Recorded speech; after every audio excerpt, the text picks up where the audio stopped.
Mary, tell me when you're ready. Oh, I'm ready. Are you Sorry. sure? It's not working, but I can see it, so it's Do okay. you need a hard copy of the agenda or No, anything? I'm fine. Okay. Okay.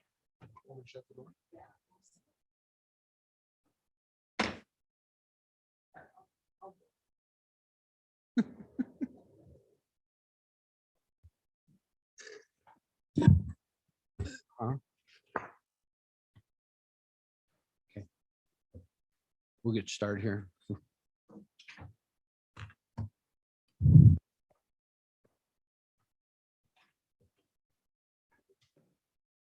Thank you, Miss Sally. Are you ready? We'll call to order this Sweetwater County Board of County Commissioners this Tuesday, September 7th, 2021. At this time, I would like to notify we do have a quorum present. We do have a commissioner, Commissioner Shanefield, who is excused for today. Please stand and join me in the Pledge of Allegiance. I pledge allegiance to the flag of the United States of America and to the republic for which it stands, one nation, under God, indivisible, with liberty and justice for all. Thank you. Before we get going, just to let you know that because of the strenuous work that's going on at the hospital that has occurred over the last couple weeks, or more so in the last week or so, and in the excessive number of COVID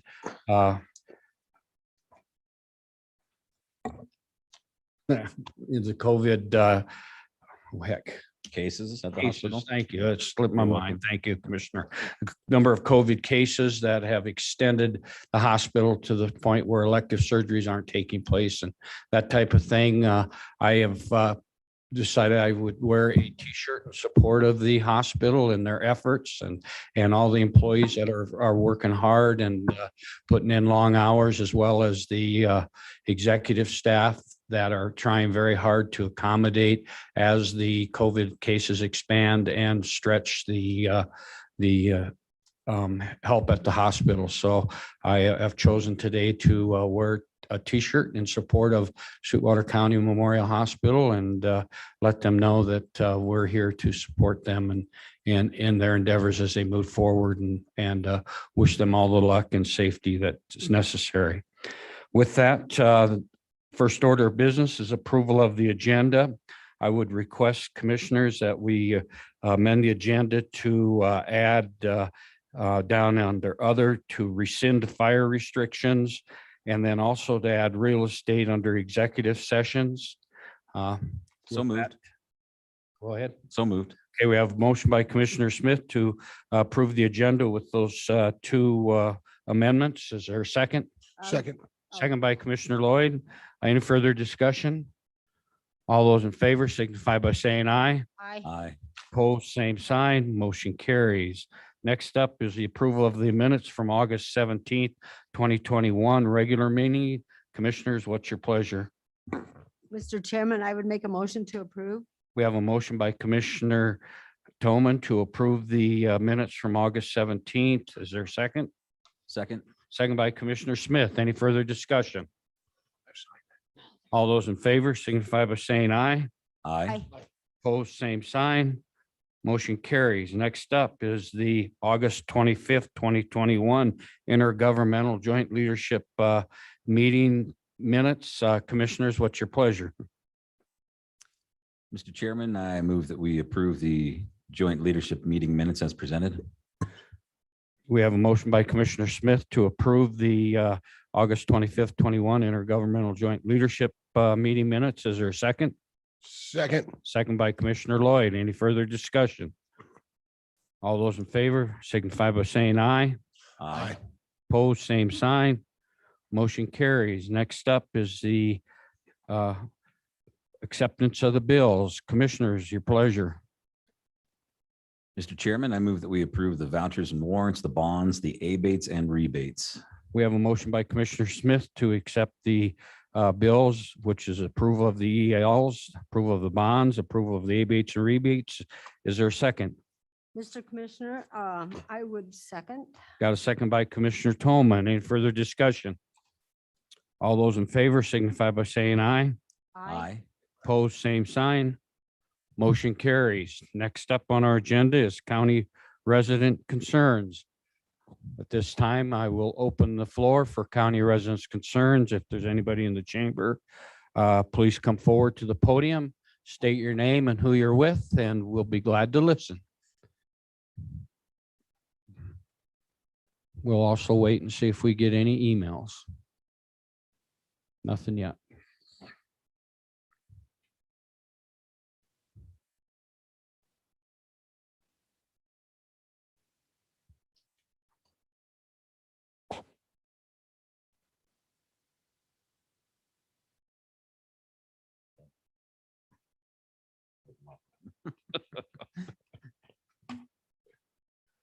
Annie? Nothing?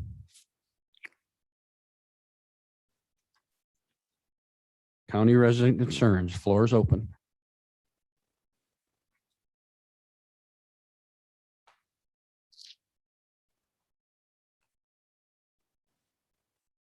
Last call for county resident concerns.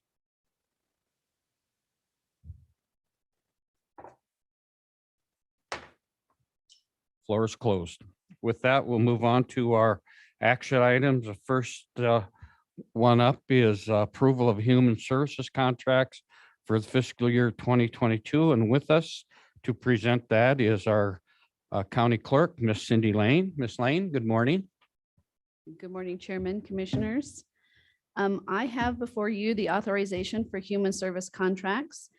Just a reminder, these are the amounts that were approved in the budget session. It's just our contracts have come back. The first one is for Sweetwater Family Resource Center for $42,000. Golden Hour Senior Citizen Center, $150,000. The YWCA, $238,452. Climb Wyoming, $1,000. The Food Bank of Wyoming, $15,083. Young at Heart Senior Citizen Center, $224,800 for a total of $668,335. We do still have a couple that are outstanding that I will bring before you at our next meeting. Thank you, Miss Lane. Commissioners, any questions? Mr. Chairman, Commissioner Lloyd? yeah, Clerk Lane, how many outstanding do you think we have? And are we basically waiting for contract signatures, or where are we at with that? There are two. There's what? Two. Okay. Just two. And I have one. It just came after the deadline. Okay. So I'm just waiting on one other one. Very good. Thank you. Thank you. Thank you, Commissioner Lloyd. Any further questions, commissioners, for our county clerk, Miss Lane? Any further questions?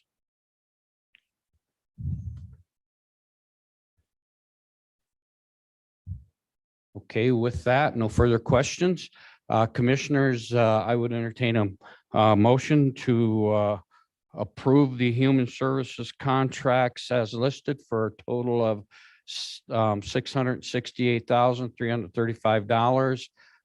And of that, Sweetwater Family Resource Center, $42,000. Golden Hour Senior Citizen, $150,000. YWCA, $238,452. Climb Wyoming, $1,000. Food Bank of Wyoming, $15,083.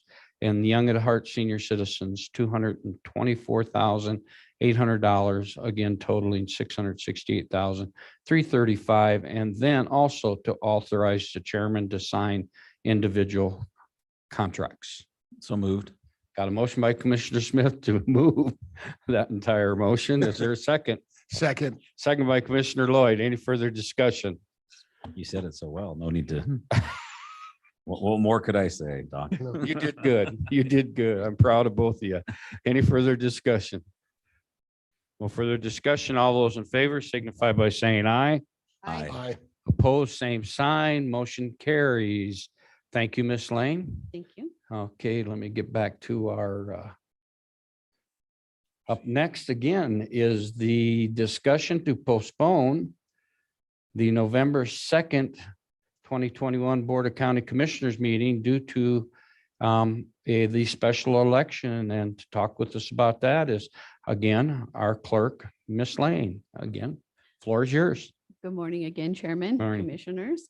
I wanted to discuss today the possibility of moving the November 2nd County Commissioner meeting due to the special election. I may need to have every volunteer that I can, every person to work the election.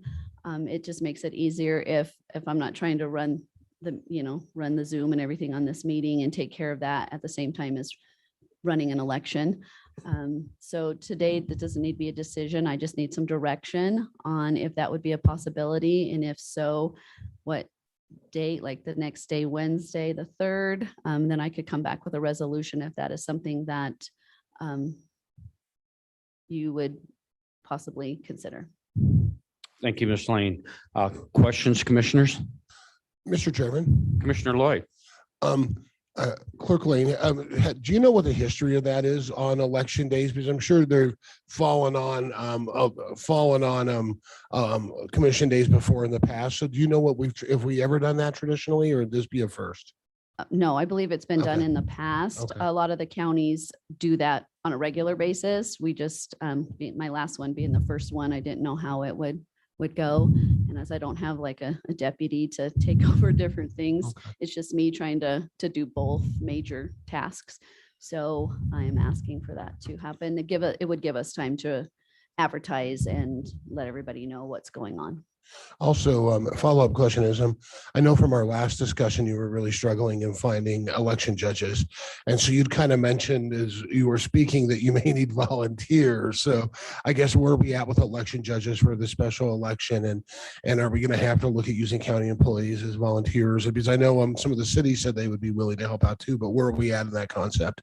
Right now, last I checked, which was last Thursday, we were at 140 election judges. I need at least bare minimum 200. So we are, yeah. And then I'm just really worried with the uprise in COVID. I'm a little stressed about that right now because we do have some people who will have to possibly, back out because of their health. So we may be looking at also trying to use county employees and city employees. Right now, I still want to give it a little bit of time, see what we can do first, because that does make for a long day, and the commission would have to approve that to have our employees paid during their workday, and also attend a training that I could, do during the workday as well. So on that, I'm still crossing my fingers. I did put flyers out and about and took them to the cities, hoping to get some more volunteers for that. I mean, they do get paid. So you can volunteer or get paid. It's a choice. I did have one person say they wanted to volunteer. So it is a paid position for that day, but we are struggling still a little. I'm a little worried about that. Okay. Thank you. Those are my questions. Thank you, Ms. Lane. Thank you, Commissioner Lloyd. Any other questions, commissioners? Is there a day that would work better? Is the day after still going to be a little bit of a problem? No, the day after works fine. It's one question, so it's not as intense as when we're trying to do each and every race and make sure, all of that is correct. It's the one question. So the next day would be fine, the 3rd. So any other questions, commissioners? So I think the first thing is commissioners, are we okay with postponing? I'm good with helping Cindy any way we can. I agree. Mary, you okay? Yes. Commissioner Thoman, you're okay? Commissioner Lloyd? Yeah, I think typically I probably wouldn't be, but I'm really worried about the election numbers and the COVID piece. And I'm also worried about just our lack of judges. So we may have to use resources within the county to make it work, which would make it very difficult to have a successful meeting. Thank you, Commissioner Lloyd. From my standpoint, I think moving forward since March of 2020, as we all know, things have to change. Things cannot be done the same way all the time. Things have to be flexible. It's just kind of like, what's the new norm? I know I'm tired of hearing that word and then I use it, but at the same token, and I think this is one of those issues, we have chosen to, for budgetary reasons, not replace deputies in the elected positions. So we have probably put our elected officials in somewhat of constraint when it comes to especially elections. And second of all, with COVID and everything else. And I think that's not going away. I'm not seeing anything. I'm sorry, Commissioner Smith, in your business that the light at the end of the tunnel isn't as big as we hoped it would be, but there's still light there. There's still hope. But I think our new norm becomes flexibility. And sometimes we have to do things. And I believe my next question would be to our county attorney, or not our county attorney, but to our deputy county attorney, Mr. De Leon, is I believe legally we can move our meeting. Is that correct? Yeah, as Clerk Lane identified, it would just be by resolution. So she would present that at the appropriate time. And as long as that's approved by the board, then yes. All right, thank you. So with that, I think we're in agreement to move. Next question, commissioners, the next day, Wednesday. Look at your calendars. I'll look at mine quick like.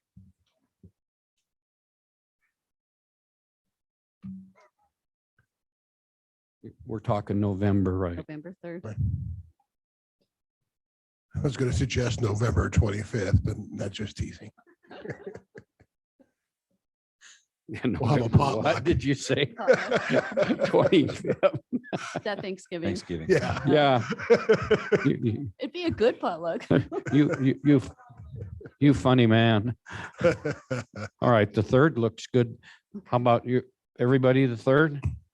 Looks like I have a rousing game of Mexican Train in the private dining room that day at 1 o'clock. So as long as we're finished by 1, I should be okay. And it's usually a All big right. day for me, but I can. Okay, let's do the next day then. Bring a resolution. Thank you. Anything else? No, I think I'm good now. All right, thank you. Thank you. All righty, let's keep moving forward here. Next up on our agenda is tab E, which is the acceptance of the fiscal year 2022 services to victims of crime grant contract. And to present that, I believe, is Ms. Marshall and Ms. Tebow. Is she on? Our deputy county attorney. I don't see her. And Can you do it yourself, Christina? I think so. yeah, well, you can handle that. County attorney already signed it, so. Oh, You're on your way. very good. Okay. Thank you. Ms. Marshall, good morning. Good morning, Mr. you. Chairman, Commissioners. I am here to request your acceptance of the fiscal year 2022 services to victims of crime grant contract. So Sweetwater County was awarded $93,976 in federal and state funding from the Wyoming Division of Victim Services. So the purpose of this funding is to provide services to victims of crime in the community. And I've provided a non-exhaustive list. I encourage you to talk to some of these coordinators. It is just amazing, all the little things that go into dealing with victims of crime. But generally speaking, I'm telling you the 5 top ones. So they are to provide support and community referrals, assist victims with filing for compensation, provide information about cases and court procedures, accompany witnesses and victims to court, and act as a liaison with the criminal justice system. So it can be overwhelming if you're a victim. Oh, Teresa's here. Okay, well, hold on. I'll just continue. So the grant will be used to pay for 2 part-time victim witness coordinator positions who work with one other victim witness coordinator in the county attorney's office. Together, these employees enforce what's called the Wyoming's Bill of Rights in Sweetwater County. In fiscal year 2021, they served 1,380 victims and provided 12,984 different services. So the grant will be used to, or sorry, the grant will cover just payroll alone. I've broken it out. There's 2 individuals. The average for the grade 16 would be 6.865 hours per day. And for the second individual, it's an average of 5.2 hours a day. The county's portion to provide an in-kind match is $14,785 for a total budget of $108,761. Some additional notes. The county's in-kind match was actually included in the fiscal year 2022 grant projects budget, so a budget amendment is not necessary. In fiscal year 2021, 1 full-time county-funded victim witness coordinator position was eliminated. I cannot emphasize the importance of these 2 part-time positions. And the contract was previously signed by our own county attorney, Dan Aramosby, who oversees the project. I'm very pleased to have our chief deputy from the attorney's office here, Teresa, and I'd like to give her the opportunity to talk about the project too. Thank you, Ms. Marshall. Chief Deputy Debo, good morning and welcome. Thank you, Chairman. Well, as Christina stated, these 2 positions are extremely important, especially since we are now operating with only 1 full-time victim witness coordinator. And this grant, I believe we've been receiving it for, as long as I've been here. And so, and these 2 people that fill this role, they put in a ton of work in the short amount of time that they have in the office just to try to take care of the victims of Sweetwater County. So we really hope that you will approve the grant, and I believe the in-kind match has already been approved through the budget, but we do need these people very much. The community needs these people. They spend their days working with the community. So thank you. Thank you, Chief Deputy. Commissioners, any questions for either Ms. Marshall or Chief Deputy Tebow? No questions? Commissioners, your pleasure regarding the grant contract. Mr. Chairman, Commissioner Lloyd. I'd like to move to accept the fiscal year 2022 services to victims of crime grant contract as presented. Thank you, Mr. Commissioner Chairman. Lloyd. Yes. I would like to second that motion. Okay, I have a motion by Commissioner Lloyd and a second by Commissioner Toman. Any further discussion? No further discussion. All those in favor signify by saying aye. Aye. Aye. Opposed, same sign. Motion carries. Thank you, Commissioners. Thank you, Chief Deputy. Up next will be the, again, the acceptance of the 2020 server. I'm sorry, this is the approval of the fiscal year 2022 Tana CPI grant contract and subcontract. And to present that is Ms. Marshall. Go Okay. ahead.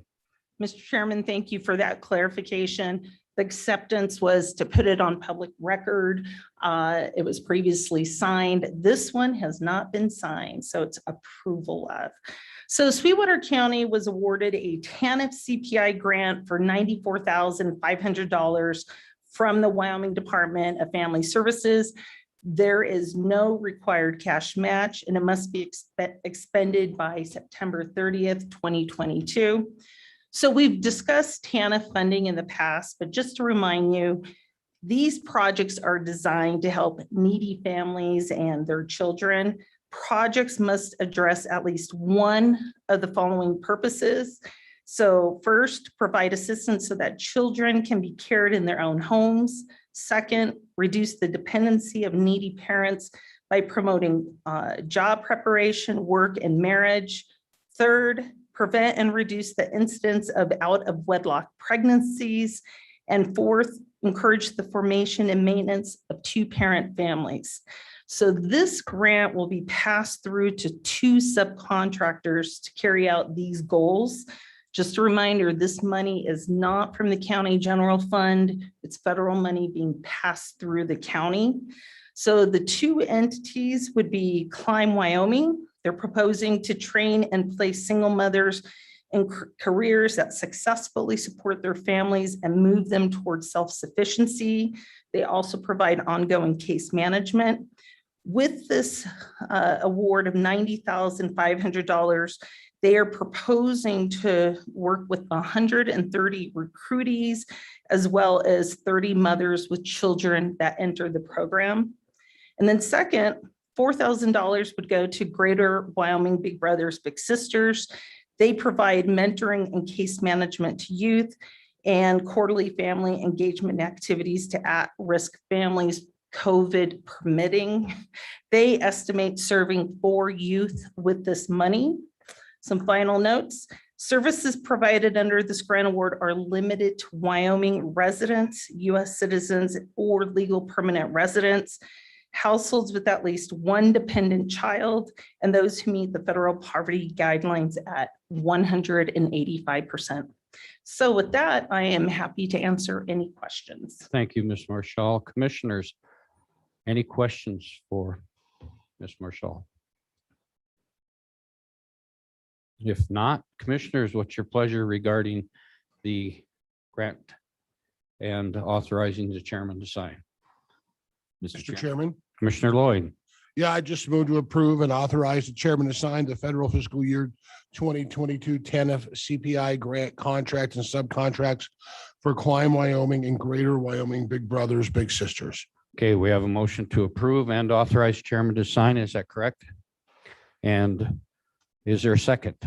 Second. Second by Commissioner Smith. Any further discussion? All those in favor signify by saying aye. Aye. Aye. Opposed, same sign. Motion carries. Thank you. I will see you later, and I'm sure you'll have questions for me later We on the will- next will. agenda item. And I think they may be good ones. Good. Okay, Yes. thank you. Thank you. Good job, Ms. Marshall. Thank you. Up next is on tab G is the Eden Valley Irrigation and Drainage District County Road Crossing License. And here to present that is our Public Works Director, Mr. Gene Legursky. Good morning, Gene. Good morning, Mr. Chairman. Welcome. How are you? Wonderful. Thank you. Good. I request a break. We got a lot of Legursky coming up here and I might need to catch. Well, the way I look at it is you could get it all done in one shot and then you guys can have as many breaks as you need. True. Just kidding. We Just could kidding. just put them all together. Good. And there are. All right. Floor is yours, Chief. So what you have before you is 2 county road crossing license that I'm having you guys approve, but allowing me to sign once everything's done. This is the 4th phase of the Eden Valley Irrigation Drainage District. What they're doing up there is they're enclosing their open channel irrigation canals in HDPE pipe, and they're crossing our road in a couple areas. So so they can finish this project. This project will start probably in 3 weeks to a month and go until it freezes so bad up there that they can't dig anymore. Okay, thank you. Questions, commissioners? Commissioner Yes. Tolman. Did you get an exchange crossing for the other private property? They wouldn't do it? They won't do it. They won't? Nope. Hmm. It's not part of their project, not part of the funding that they have for this project. Very good. So, Sorry. yep. Other questions, commissioners? Okay, with no questions, commissioners, what's your pleasure? I'll make a motion to approve it, but, message to the Eden Valley Irrigation District, we would like a little more cooperation when it has to go the other direction. So we have a motion to approve the Eden Valley Irrigation and Drainage District County Road crossing licenses and authorize the chairman to sign. Is that correct? Public Works. Public Director. Works. Public Works Director, thank you. So Public Works Director sign all documents. I'll second that. Got a second by Commissioner Smith. Any further discussion? All those in favor signify by saying aye. Aye. Opposed, same sign. Motion carries. Up next is the paintball lease agreement between the city of Rock Springs and Sweetwater County. Mr. Legursky. So this is a lease agreement we renew every 2 years with the city of Rock Springs. It's for the land that the city of Rock Springs has a paintball park on. If you guys know where the base memorial ball fields are, Community Park Drive, it's all the way in the back with old fairgrounds, old fairgrounds, I guess we should call it. It's back there in that canyon back there. Okay. Questions, commissioners, regarding this agreement? $10 a year. That's pretty good. Let's do it. The city's, If you'd go out and look at the land, it's not worth $10. yeah, thank We're you. coming out ahead. Huh? Okay, with that, any other questions, commissioners, for Mr. Legursky? If not, commissioners, what's your pleasure with regarding to approving the paintball lease agreement between the city of Rock Springs and Sweetwater County and allowing the chairman to sign all necessary documents? So Mr. moved. Chairman, Go ahead. What, I have motion approved by Commissioner Smith. Is there a second? second. Second by Commissioner Lloyd. Any further discussion? All those in favor signify by saying aye. Aye. Opposed, same sign. Motion carries. Next up is a change order number 1 to the detention center sewer grinding project. Mr. Legursky, floor This is is- yours. This is a no change contract to the detention center sewer grinding. The sewer grinder is up and running. The vault's installed, everything's backfilled, everything's going fine. The vault door's been delayed. They ordered it back in June and it just keeps getting delayed. So that is, while it's a critical portion of the project, once it snows and rains and kind of does that stuff, right now it's just covered with plywood and we're just waiting it in. But the contract was supposed to be done in August, is why we have to have the change order. So no change contract. We're just waiting for, everything else has been delayed. We went through 5 different paint suppliers on our paint striping contract this year. So it's been interesting to get paint All right. and everything else. Yeah, things are difficult. Thank you, Mr. Legursky. Questions for Mr. Legursky, commissioners? No further questions. What's your pleasure and allowing the chairman to sign all necessary documents? Mr. Chairman, Commissioner Smith, I move that we approve the change order number 1 as presented to the detention center sewer grinder project, which is near and dear to my heart, and allow the chairman to sign all the necessary documents. okay, we have a motion to approve and allow chairman to sign all necessary documents by Commissioner Smith. Is there a second? Mr. Chairman, I would second it, but it's not real near and dear to my heart. We have a second by Commissioner Toman. Thank you. Any further discussion? All those in favor signify by saying aye. Aye. But it is important we understand It that. is.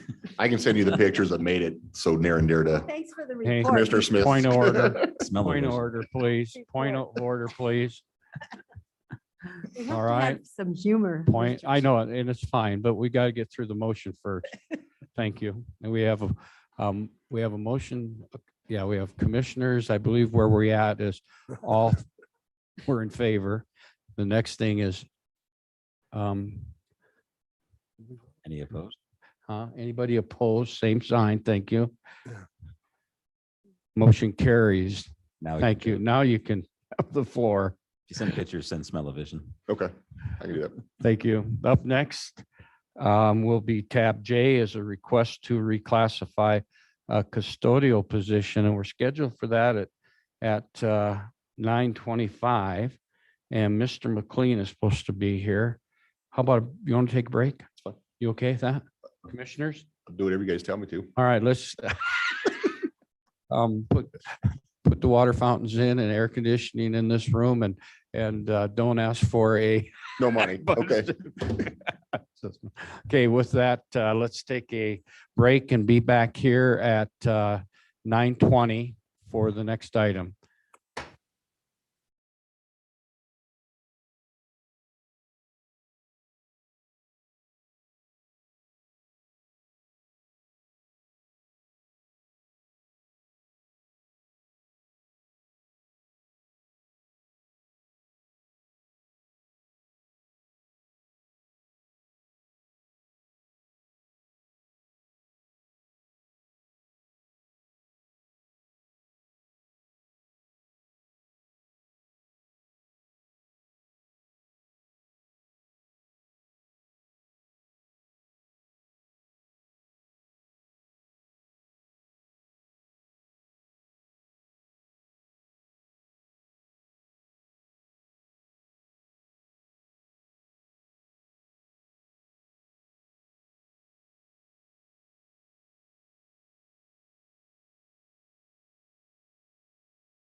almost gets us back on schedule.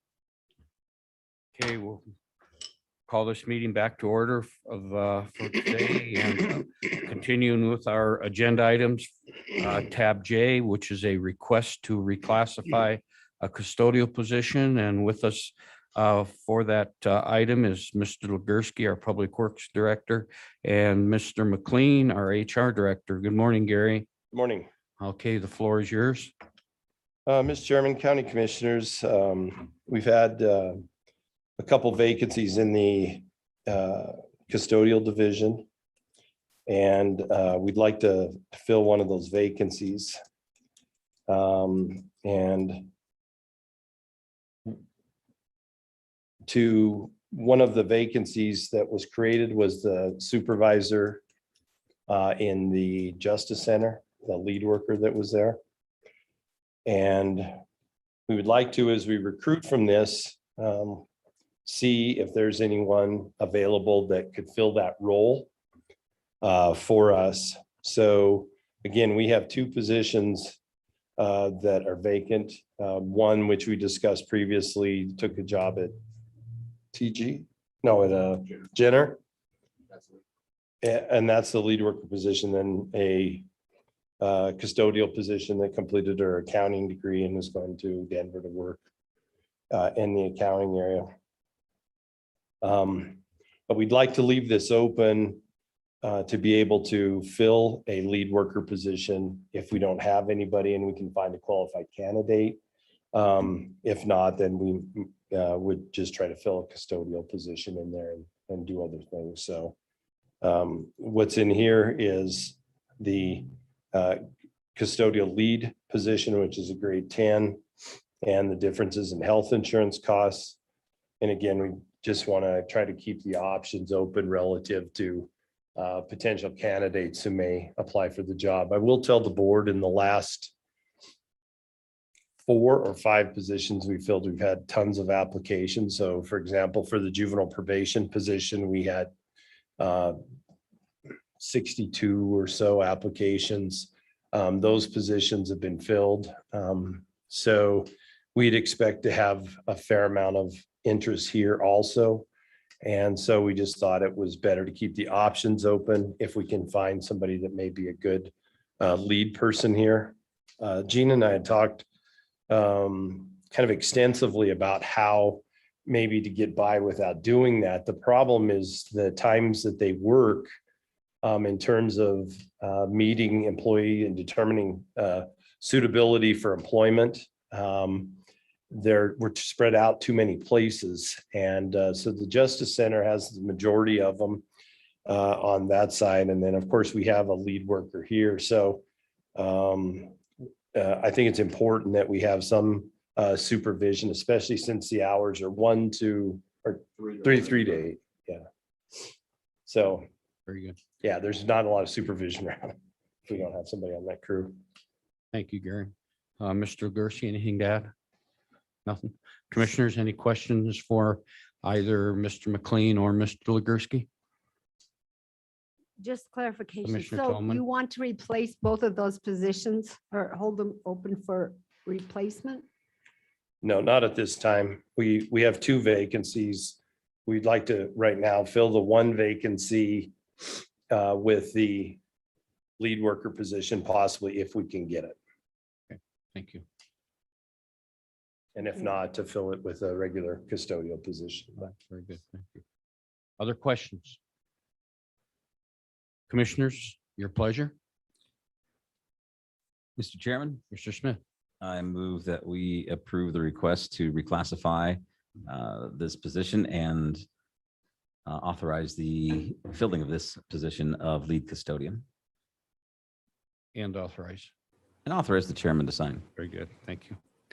Mr. Chairman, I would second that. Okay, we have a motion by Commissioner Smith to approve the reclassification as well as advertising. And we have a second by Commissioner Tolman, and they both authorize chairman to sign. Any further discussion? All those in favor signify by saying aye. Aye. Aye. Opposed, same sign. Motion carries.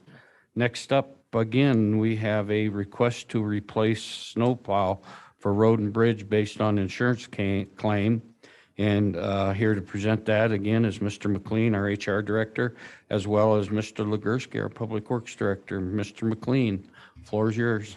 Thank you, Mr. Chairman, County Commissioners. You've heard the expression lightning strikes twice, and that's what happened, I think, on July 28th. We had one of the road and bridge trucks that had been lent to the events complex during that thunderstorm that had caused a lot of problems in the area, had been hit by a direct bolt of lightning.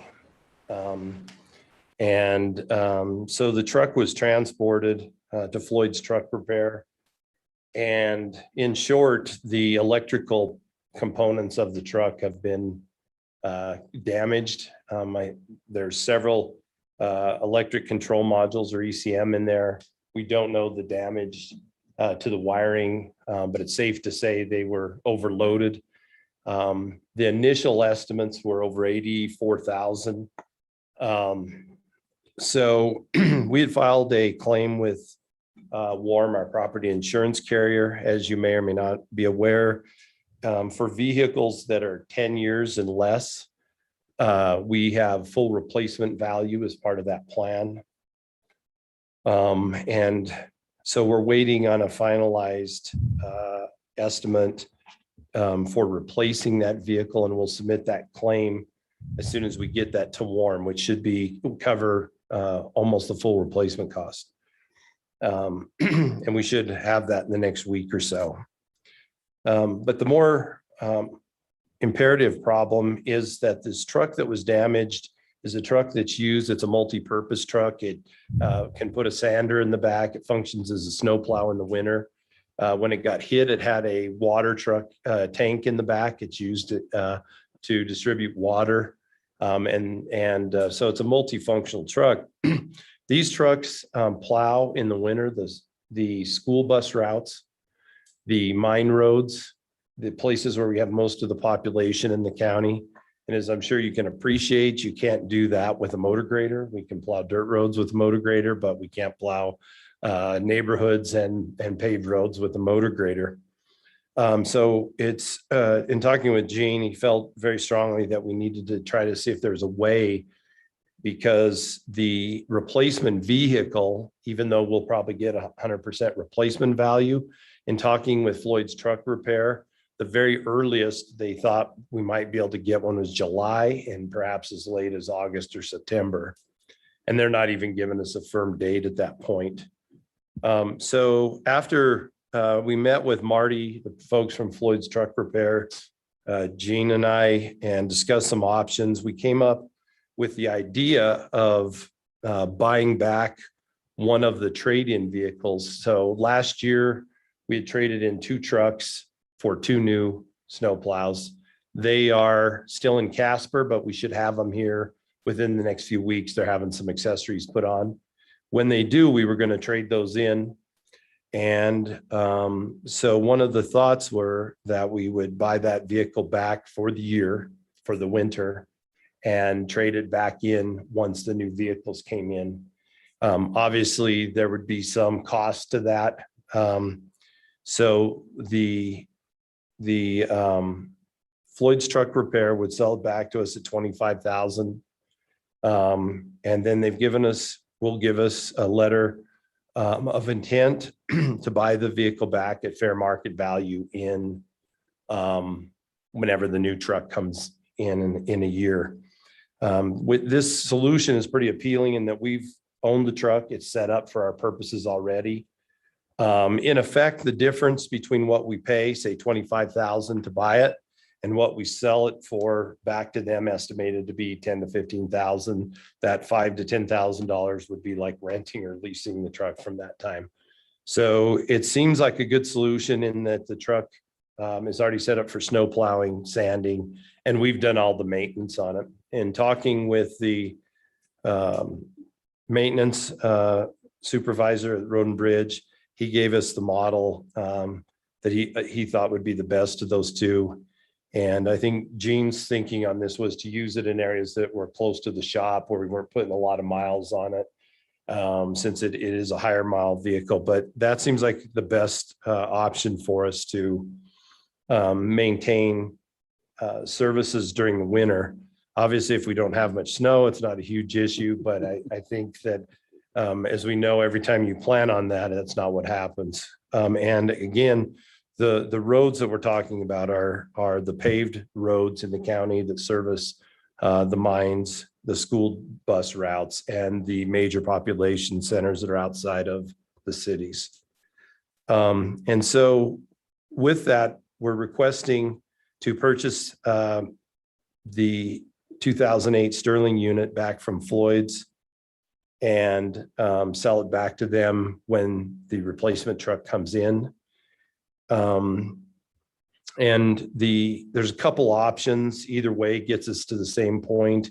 If the board were inclined to do that, we could fund that from, possibly the insurance fund, which would certainly have to come back for a budget amendment at some point in the year. We could fund it from Gene's budget, again, same issue later in the year, or make some appropriation from the capital account or something like that. So there's basically two issues. One is the board inclined to purchase back this Sterling truck to replace this one until the insurance replacement arrives. And second, clarifying how the board would like to fund that if they are so inclined to do that. Okay, thank you, Gary. Commissioners, Gene, anything to add? Not anything, okay. Okay, thank you. Commissioners, any questions? Commissioner Toman? I do have a question. What would you recommend? Taking it from that capital account, or do you have any recommendations? I can put it on my budget and just been reminded the budget amendment later on. Either way, it doesn't matter. I walk come from the same pot of money, even though it's distributed. Yeah. Okay. Other questions? Commissioner Smith? What was the original trade-in value when we traded it in this Yeah. time? Yeah, so it's on your sheet. The proposed temporary equipment is the trade-in value was 20,000. So they're going to charge us 25 on the buyback. Yeah, Sorry, I don't see that on there. yeah, no problem. Thank you. Other questions, commissioners? One point Go of ahead. clarification I should make, that if we either one, find a buyer or would like to sell it on the open market, as you know, the demand for used vehicles, both in the consumer market and the commercial market, is very high. So we're not obligated to sell it back to them. If we think that there's a buyer somewhere and we choose to do that, we can always do that. But they've said they will buy it back from us at fair market value. Basically the same process that we used to trade it in this time. Okay, thank you, Gary. Any other questions for either Mr. Legursky or Mr. McLean, commissioners? Pleasure, commissioners. Mr. Chairman, Commissioner Lloyd. I would move to approve the purchase of a new combination dump truck, snow plow, not a new, but I'm rebuying back the unit for unit 21 for $25,000 as presented. Okay, we have a motion to approve. Is there a second? I'll second. Second by Commissioner Smith. Any further discussion? All those in favor signify by saying aye. Aye. Aye. Opposed, same sign. Motion carries. Looks like get it back. Thank you. And then just for clarification, are we on the same page in terms of paying for that vehicle? Just to pay it from Gene's, is that? Yes, yes, Okay, yes. thank you. Thank you. Thanks for clarifying that, Gary. Okay, with that, moving forward, we have a tab L, which is a request approval to restaff a vacant position in the detention center. And here to present that is HR Director, Mr. McLean, and also our sheriff, Mr. Sheriff Grossnickel. Good morning. Welcome. Glad to have you here. Haven't seen you for a while. That's a Thank you. good thing. All righty. The floor is yours, Mr. McLean. Thank you, Mr. Chairman, County Commissioners. We have a vacancy as a result of a resignation in the detention center. The vacancy is for a detention officer. The current detention officer is at at the top grade and about mid-step. And so we're requesting to staff that vacancy, just so that we're kind of on the same page with everybody again. It's been many months since we've done that presentation, and we may need to do it again, but the whole design of the jail was set up to minimize staff to be able to supervise the maximum number of people. Went from a linear jail up here to a modular jail. So primarily they're staffing the facility with 2 people in adults, 1 in juvenile, 1 rover, and 1 in booking. And then obviously 24 hours a day, 7 days a week. And so the staffing arrangement we're at right now, including the transport officers, is the minimum number of staff for that facility. And just to be clear, generally under maximum non-COVID, non-whatever, the facility would hold 211. I don't know what we're at right now, maybe 110 or, yeah. Okay. So. Okay. Anything to add, Sheriff? All righty. With that, commissioners, any questions regarding the restaffing of the detention officer position? Is modular a word? Is it? Well, real I modular? figure if you can have modular, you can have Modular work? modular, yeah. Okay, I don't know. We'll check on that. Get back with you. I like it though. Yeah, I move that we approve the request by the sheriff. Okay, we have a motion to approve the request to restaff the detention officer's position by Commissioner Smith. Is there a second? Mr. Chairman, I would second that. Got a second by Commissioner Toman. Thank you. Any further discussions either for the sheriff? I'm sorry. We're in the discussion. Any further discussion, commissioners? All those in favor signify by saying aye. Aye. Aye. Opposed, same sign. Motion carries. Thank you, commissioners. We have another position, don't we, Gary? I think we only did the detention officer, but there's a second. yes, we have second another, one yeah. there, which is a Threw me off. On your way. You weren't leaving, food were you? service worker for the detention center. I've got patrol deputy. Yeah, it's patrol We got the position. deputy done.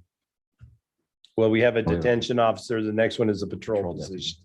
Okay, what about the food service worker?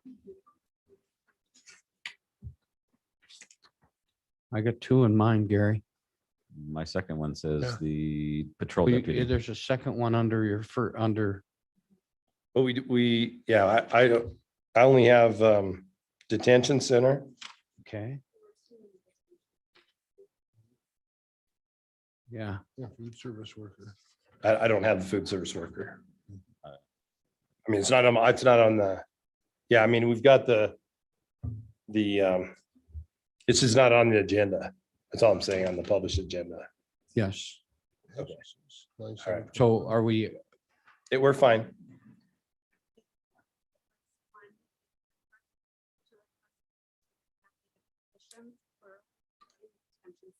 Oh, okay. Yeah. Okay, that's fine. I just wasn't enumerated on here. That's all I was saying. yeah, we're okay. fine. Can Okay. we can do the It's fine. We can do the food worker. fruit service workers up next. Yeah. Does everybody have that in their packet? Okay. Yep. With that, do you need to see it or do you? No, got it? I've got it. Okay, very good. Go ahead. The food service worker, we had a vacancy for a food service worker. Just to let everyone know, it's been a little over a year ago when we removed the food service supervisor position from the detention center. We moved supervision of those folks to the sergeant that is in charge of that shift for the detention center. So we reduced that position in there. So basically right now you have food service worker positions reporting to the sergeant who's running the crew in the jail at that time, or the lieutenant during the daytime. So this current vacancy is just to replace a food service worker position. Any changes in cost should be result only of health insurance. Very good. Thank you, Gary. Any sheriff, anything to add to that? Sorry, Mr. Chairman and commissioners, we found out when we are short-staffed in the kitchen and the detention center, that it does cost us more because we have to purchase pre-prepared food. With the full staff, we're able to cut the cost of feeding those inmates dramatically. Thank you, Sheriff. Good point. Appreciate that. What's for lunch? Good. Might check out the grinder and you'll find out what's for lunch. There we Oh. go. There we go. Okay. Questions for either the sheriff or Mr. McLean regarding the food service worker? Okay, if there's no questions, commissioners, what's your pleasure regarding this restaffing this food service worker position and authorizing chairman to sign? Mr. Chairman, Commissioner Lloyd, I'd make a motion to hire the food service worker as presented and allow the chairman to sign all needed documents. okay, we got a motion to approve and authorize chairman to sign. Is there a second? I'll second. Second by Commissioner Smith. Any further discussion? All those in favor signify by saying aye. Aye. Aye. Opposed, same sign, motion carries. Okay, up next on our agenda is the request and approve the restaff patrol deputy position in sheriff's office. Here to present that again, Mr. McLean and Sheriff Grossnickel. Go ahead, Gary, the floor is yours. Thank you, Mr. Chairman. Now that we got through the confusion, the detention, I'll move on to a little clearer one. Yeah, we had a vacancy created from a sheriff's deputy who can no longer work. And the current position is at a professional peace officer position. We may be able to staff that at a lower level. We may be able to find somebody who can come in from another agency at that level. So the costs are represented accordingly, and any changes would be just differences in health insurance. Okay, thank you, Mr. McLean. Sheriff Grossnickel, anything to add? Okay, we're good to go. All right, questions for either Sheriff Grossnickel or Mr. McLean, commissioners? Mr. Chairman, Mr. Lloyd, and this question could be for either Mr. McLean or Sheriff Grossnickel. Are we seeing, and I know we recently made a pay change to the patrol officer positions. What have we seen? Is that created an influx in applications and quality of applications that are coming through? I'm not sure that there's been enough time to tell. I think there's a decent pool of applications, but by no means the level that you'd like to see. And I think that's a challenge across the country right now. go ahead, Sheriff. And Mr. Chairman, Commissioner Lori, we are blessed, I guess, at the sheriff's office with these vacancies. We do have waiting list of applicants and qualified applicants also. And I don't see us taking very long to fill these positions if approved. Thank you, Sheriff. Other questions for either Mr. McLean or Sheriff Grossnickel, commissioners? No further questions, commissioners. What's your pleasure with regard to approval to restaff this vacant patrol deputy position in the sheriff's office and authorize chairman to sign? Mr. Chairman, I'd be happy to make that motion and authorize you to sign the appropriate document. We have a motion to approve and authorize chairman to sign by Commissioner Toman. Is there a second? Second. Second by Commissioner Smith. Any further discussion? No further discussion. All those in favor signify by saying aye. Aye. Aye. Opposed, same sign. Motion carries. Thank you, Sheriff. Thank you, Mr. McLean. Thank you. Stay safe out there, Sheriff. All right, Sure. thanks. Okay, with that, we have a request to approve of proposed changes to the grievance policy, and Mr. McLean, the floor is yours. Thank Thank you, you. Mr. Chairman, County Commissioners. As you know, as time goes on, things change, and it's necessary to adapt and change policies with that. As I mentioned to the board previously, we'll be meeting with the board and with the department heads and elected officials throughout the upcoming months to review policies that may need to be amended. So we'll just kind of start at chapter 1 and go through. However, there are a couple of policies because of changes in administrative functions at the county excuse me, that need to be changed immediately, and this is one of them that I have before you today with respect to the grievance process. Primarily, this was a policy that was predicated on having an administrative officer in the county that we don't have. So tried to take the approach of blending that into our current structure with the liaisons. And so what I've done, there's a couple things I'd like to get done today. One is to get some feedback from the board, if this format is okay, because basically we're putting the current policy on the left, the change policy highlighted on the right. And that's how we'd like to go forth as we do the other changes. And then second of all, if there's any concern or feedback with respect to this policy, we have another one which will be addressed at the next meeting regarding discipline. So we'll be doing these regularly. So I'd be happy to get any feedback. I think you've had a chance to review those changes. I could go through them item by item if you'd like, but I think the main goal was to make it more straightforward, clear. And obviously we don't have a county administrator, so that doesn't make sense. And those are the changes, I think, largely that are in here right now. We discussed this broadly with the board some meetings back. So I'd be happy to take any feedback or comment at this time. Yeah, if commissioners okay with you, I'd like us to authorize, or not authorize, but to offer feedback to Mr. McLean regarding the policies, and then at our next meeting, approve the policies with those changes that we provided today. And I believe that would be a fair way to move through it. And that will also provide, if Commissioner Shanefield, when she gets back, to have a look at it. So are you okay with that process, commissioners? Mhm. Okay, with that, we have before us this policy, grievance policy. Having reviewed it in our packets, commissioners, any suggestions or corrections that you noticed?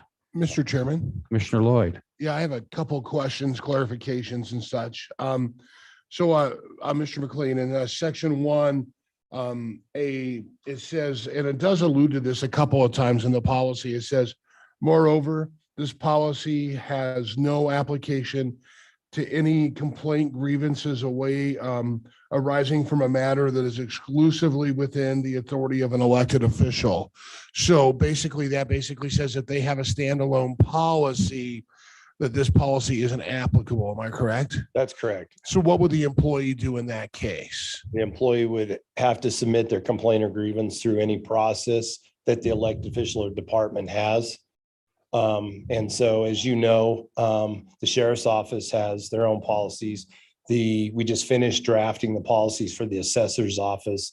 I've submitted those to some of the other departments. So when those are done, maybe that'd be the process. But at the end of the day, the board has, and nor do I have, any authority to regulate complaints from employees with respect to administration of those offices. Okay. Right? So we can address things like pay, benefits, those sorts of things. So that would still be fine under this policy. Okay. Let me look here.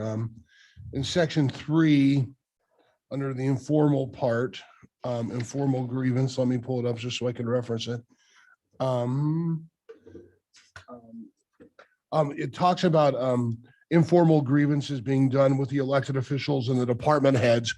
Have all of our elected officials and department heads, do they have the training or the knowledge of ability to do those investigations successfully, or do we need to provide training for them? Would that be something? Because I don't know if that's something they're all, I know some are, but are all adept to that concept? Yeah, I think your assessment's fair. I would say those who have larger departments and have been around for a while have had not only training, but have had experience. Those that are newer probably haven't. So obviously the purpose of the policy is to have something that we can train on. Okay. Yeah, I just think making sure they have an understanding of how to do an investigation and what questions you can't ask and you can't ask, because we all know within the HR world, there's some finite rules within those concepts.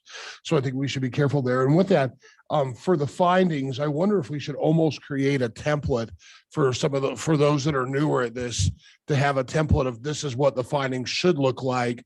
So we're getting the right information back and they're feeding it through, was just a thought and a concept too. And then on step 2, part B,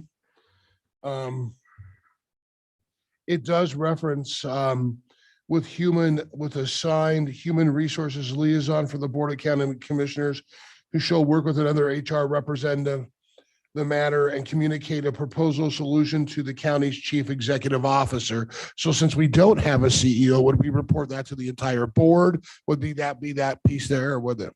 No, that's correct. That part was in there. Brenda put together the summary Okay. of this and she had forgot to take that out. It's out on my red line version, but Okay. I just noticed that was in there. So that has been deleted, that last sentence. And I'll bring that amended copy back when it's. Okay. And then let me see if I have any other questions. I thought I was the CEO. You can be. Huh, how did that happen? And so I guess the last question I have is at no point will one of these concerns, the way it's written, come to the entire board. It maybe go to the liaisons who will help with the investigation with the help of someone from the HR department. But there's nothing here that would bring something to the entire board from what I'm seeing, correct? That's correct. Okay. Those are the questions I have, Mr. Chairman. Thank you, Commissioner Lloyd. Other questions regarding this proposal, commissioners? Changes? Mr. Chairman, Go ahead. I have another one. So now I'm thinking about this a little bit more. I think currently for our liaisons for Mr. McLean in the HR department, it is Lauren and I who have both have pretty good extensive backgrounds in HR. And I really think most everyone at this current podium does have HR backgrounds in some level, but just kind of looking at the future where we may have a liaison that doesn't have that. I just wanted to make sure the same question with Brenda and Ashley or whoever they're in their office, are they trained on helping with investigations? Because they may have to help out a liaison that isn't as knowledgeable. And at any point, would we bring in the attorney's office for guidance and help? I guess would that need to be noted in the policy? So, Commissioner Lloyd, regardless who's addressing the issue, we have a panoply of resources available. Depending on the matters that are at hand that we use, regardless how knowledgeable. So sometimes it's working on a legal issue or statutory issue with the county attorney's office. Sometimes it's an emerging issue, which we use Mountain States frequently for, because that's what they do, is have people stand on top of emerging issues, such as the COVID vaccinations, those types of things. So those full resources are always available, whether it's to the supervisor, to the commission liaison, to me, or to the staff. On my group, Brenda is very capable in that regard. Ashley's not had as much experience as I discussed with the board. She's on a fairly tight training regimen right now. And that was my argument during the budget session. When we made some cuts to the budget, that was an area that I felt was not appropriate to cut, because we needed to get those folks up to speed. So in her particular case, she will, I think, be very comfortable later this year in playing that role. She's attended and participated in important training already this year, and will continue to do that until she's comfortable with that. Today, I would not involve her with that. okay, fair enough. Thank you, Commissioner Lloyd. I think that's it. Okay, and if you see something else, don't hesitate to mention. Oh, it. you know me. I do. Thank you. Other questions, commissioners? Anything you see missing in the policy? While you're thinking, I'll have something I'd like to bring up, just a thought in my mind, and maybe it's covered somewhere else, but in a grievance process, one of the things we have specifically tried to do is to have procedures for whether it's grievances or complaints, to make sure they're taken through the right steps and not leave an open door directly to the board. And I'm thinking, do we need to mention or in our policy, or even put in some kind of documentation that gives a direct following, not only to our employees that how a grievance will be handled, but also that our directors make sure they work through the grievances through HR before HR brings them to our board. In other words, documentation such as that the director has sat with you and as well as the employee and that type of thing, to make sure that all things are taken care of and that type of thing. I know, John, we've had some conversations about this to follow procedure. Would you add anything to that I'm talking about, please? Yeah, I think we've talked about, I think I've talked about it with Gary, and I think that's something that I can maybe finish talking to Gary about, just having a component essentially that would have the department head, director, whatever the case may be,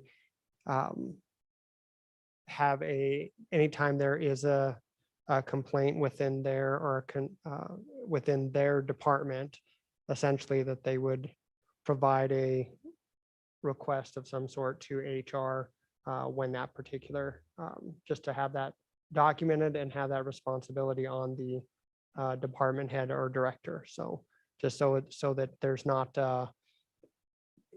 all the responsibility isn't just on HR, it's also on the department head or director. So that's something I can talk to Gary about between now and the next commissioner meeting. Okay, thank you. Commissioners, you okay with that? That's one of the pieces that I thought maybe need to be part of the policy. What's your thoughts, Gary? Yeah, I'm not sure that I fully understand exactly, but I think the concept is to try to find, and like I said, I'm okay if we have to go back and forth a few times, where there's lots of different perspectives that are being represented. From employee perspectives, department head, board, big organizational perspective, legal perspective. So we'll work on some language and come back. I think that's fine. And we'll try to tighten that up a little bit till we're comfortable. And then just so that we know, we'll be looking at chapter 1 and seeing what we need to do with there. And we'll keep plugging away. So that's fine. I look forward. Yeah, I really look forward to doing this, going through this process, and gives us as commissioners an opportunity to, because we're in a new time, a new world, things have evolved and just need to do it. And I appreciate that. So John and I will get together hopefully, and John, when we've talked, so it's very easy for John to sit with you and find a place to put it in. And then the commissioners can look at it next meeting, see what their thoughts are. Sure. And I appreciate your patience in the back and forth and checking things. And also, I truly believe it's an opportunity for, if it's something that impacts employees, they have an opportunity to read it in the packet and let commissioners know, or feedback, because it is a policy that does concern employees, and much rather see it all go through you. Okay. Sounds good. I think just to be clear, I think the more appropriate opportunity going forth will be to address those with their department head or elected official. I'm going to try to have meetings on the week before the board meeting. So if there's any feedback from the upcoming changes as we work through the chapters, then the department heads and elected officials can bring those forth at that time for discussion. And then we can either incorporate them or make changes if necessary before they're submitted to the board pack. A lot of work on your part and your department. So I appreciate it very much. Make sure John's involved, the county attorney's office, as we move forward. Other questions, commissioners? All right, we'll look forward to seeing that on the agenda for the next meeting, that policy, and hopefully we'll be in a position to approve it and begin looking at other policies as well. Commissioners, okay with that? Very good. Anything else, Gary? Nope, I think that's it. All right, Thank thank you, you. Appreciate the work that your department's doing on that, and as well as Mr. De Leon. We appreciate your work on that as well. Moving forward, I believe is the tab O, which is the ARPA and SLFRP funding, and I believe to present that is Ms. Marshall. Mr. Chairman, Yes, can we have 5 minutes, please? sure can. Let's Thank you. let me take a look. Christina comes on at 10:05. It's 10 o'clock. You know what? Let's take 10 minutes. Let's go. How about 10:10, Commissioner Lloyd? I'll take 10:06 or whatever you give me. So 10:05, 10:10 will work. 10:10. Okay, we'll Yes. take a break. 10:10.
Yep.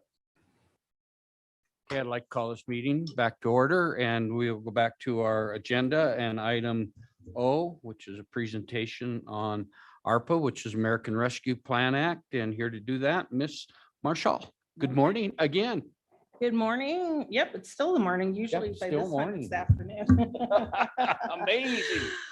Okay, so Mr. Chairman, Commissioners, I did not provide any documentation in the packet, but I did email you kind of like a roadmap of what our journey is going to cover today. This is more of a working presentation. However, I'd like to get through it and then address your millions of questions at the end.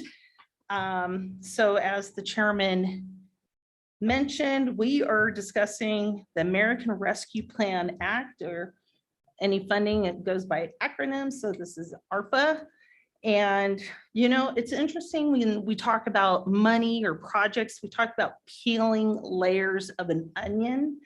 I will argue this is going through a rainbow in which there is a pot of gold at the end. So we're going to try to understand it broadly. I'm very happy to hear, I know Commissioner Smith mentioned he's been on some NACO meetings. So this is a subject matter that we're getting a lot of headline news on. It can easily be misinterpreted. And that's what I'm trying to clarify at a broad level for you. So today's purpose, I'd like to discuss a type of strategy to proceed with this money. I really want to make sure you understand some of core compliance items that I'm here to help you with. And finally, I just want to remind you, this is absolutely a great opportunity to fund both our needs and county priorities, okay? So let's get started. So first, an ARPA overview. So as a reminder, this is an economic stimulus bill signed into law on March 11th, 2021. Oh, I hate this. I'm sorry, I should have caught it, but I didn't. Oh. Ms. Lane, Why did someone text you? real close now. Oh, you couldn't? Okay. Okay, so this is an economic stimulus bill signed into law on March 11, 2021 to speed up the United States recovery from the economic and health effects of the COVID-19 pandemic and the ongoing recession. The actual act, which I have, if you'd like me to email it to you, is 219 pages of exciting reading, okay? Bottom line is this act is all about the public health emergency, so public health, and then the negative economic impacts. This bill or act builds upon the many measures that we already had experienced with the CARES Act from March of 2020. And then finally, there is lots of funded programs under this act. And to illustrate that point is to the right in your packet. This $1.9 trillion, not billion, is broken up in many broad categories. And so what's exciting is where I've noted state and local government aid in the darker blue. That is what we're focusing on today. But I just want to emphasize you are getting a lot of emails. Everyone's getting emails, and I appreciate them being forwarded to me. These other areas, they're getting money too, but they have established programs. The difference is states and counties, this is unprecedented. Usually we don't get any of this money. So for example, you have like TANF money. You approved that grant today. A lot of these programs are getting additional ARPA money, but your money to the county and the state is brand new money under this act. And so you may be hearing of grants to apply for because they got more money. Finally, I just want to point out that there is an Infrastructure Investment and Jobs Act pending. That is not part of this Act as well, so that there could be infrastructure money coming down. So again, we're focusing on that state and local aid. So as we go down the table, the direct assistance for state and local governments, it is called recovery money. So I had put in red rescue money, that's the act. And then when we refer to recovery money, that's our money. And sometimes, just to confuse you in the documentation, they put a C in front of the S and LFRF. That's just to confuse you, but it means coronavirus. So just call it recovery money, okay? Now, if you go through the flow chart, in green, you'll see local fiscal recovery money, and then counties in yellow, and then another pot under this recovery funds called Local Assistance and Tribal Consistency Fund, called Revenue Share Counties. To put this in perspective, the state money at the top, it's at the very top in the flow chart. The state of Wyoming received over $1 billion. They also got additional funding for capital projects. And then they got additional funding of $1 million from the Economic Development Administration. So moving on. Now we're going to talk about the funding to the counties. So in red, local recovery, okay? So just a reminder, when we talk about these objectives and uses, this is not, the rules aren't just catered to Sweetwater County or counties. You have state entities, you have towns, cities. Now, the cities and towns, if they had a population less than 20 or 50,000, they did not get a direct allocation. They had to go through the state for their appropriation. But I just want to emphasize, these rules may not make sense because you, as the Sweetwater County Board of Commissioners, don't fund typically some of these projects. But at the end of the rainbow, there is $8,224,631 available to Sweetwater County. I'm very pleased that the chairman and we applied for this back in May, and Sweetwater County has already received its first half. That was on June 10th. We received half. That money is already working for you. The former county treasurer, Rob Slaughter, confirmed it was making interest. And I'm very happy to state that that interest does not have to be paid back or reported. Some federal programs require that. So when we talk about expenditures for your 8.2 million, the term of this grant, which federal assistance is a type of grant, is March 3rd, 2021 to December 31st, 2026. But all the funding must be obligated by December 31st, 2024. So you have a little over than 3 years to make sure that it's obligated, earmarked, or spent by them. In terms of funding objectives, it's very important to know what your actions should lead towards, and that's what your funding objectives are. So as you consider in your minds how to spend this, there's 4 overarching principles. One is to support urgent COVID-19 response efforts to continue to decrease the spread of the virus and bring the pandemic under control. The second idea or objective is to replace lost public sector revenue to strengthen support for vital public services and to help retain jobs. The third objective is to support immediate economic stabilization for households and businesses. And fourth, address systemic public health and economic challenges that have contributed to the unequal impact of the pandemic.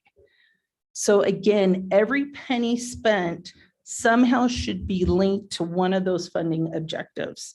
And I will be making sure you do that. Okay. Eligible uses. You have heard of this, I know, of sitting in different meetings, but let's just casually walk through them. So, and when we talk about eligible uses, please keep in mind the 8.2 million could be passed through to outside agencies for a subrecipient if the commission thought that was a priority. And we would use grant administration to formalize that relationship. But there are 4 primary eligible uses as defined by the U.S. Department of Treasury.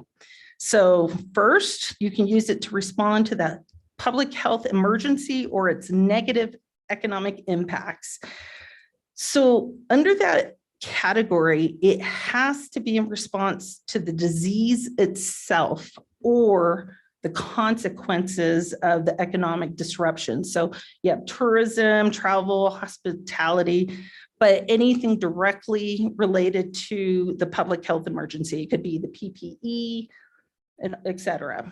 So second, another eligible use is to respond to workers performing essential work. Now, it's very interesting. You think you have stereotypes, but in the guidance, it emphasizes people that are of lower income that could be impacted by their work. It could be people in the childcare area or even people in the food supply chain. So you could pay those people up to $13 an hour more, but the target is really an emphasis on lower income employees. The third, and probably where we're going to spend most of our time, is for eligible use, reduction in revenue for the provision of government services. So this is an exciting category because the Department of Treasury will allow you to automatically take a 4.1% reduction loss in revenue automatically, and you can calculate that in 4 points of time.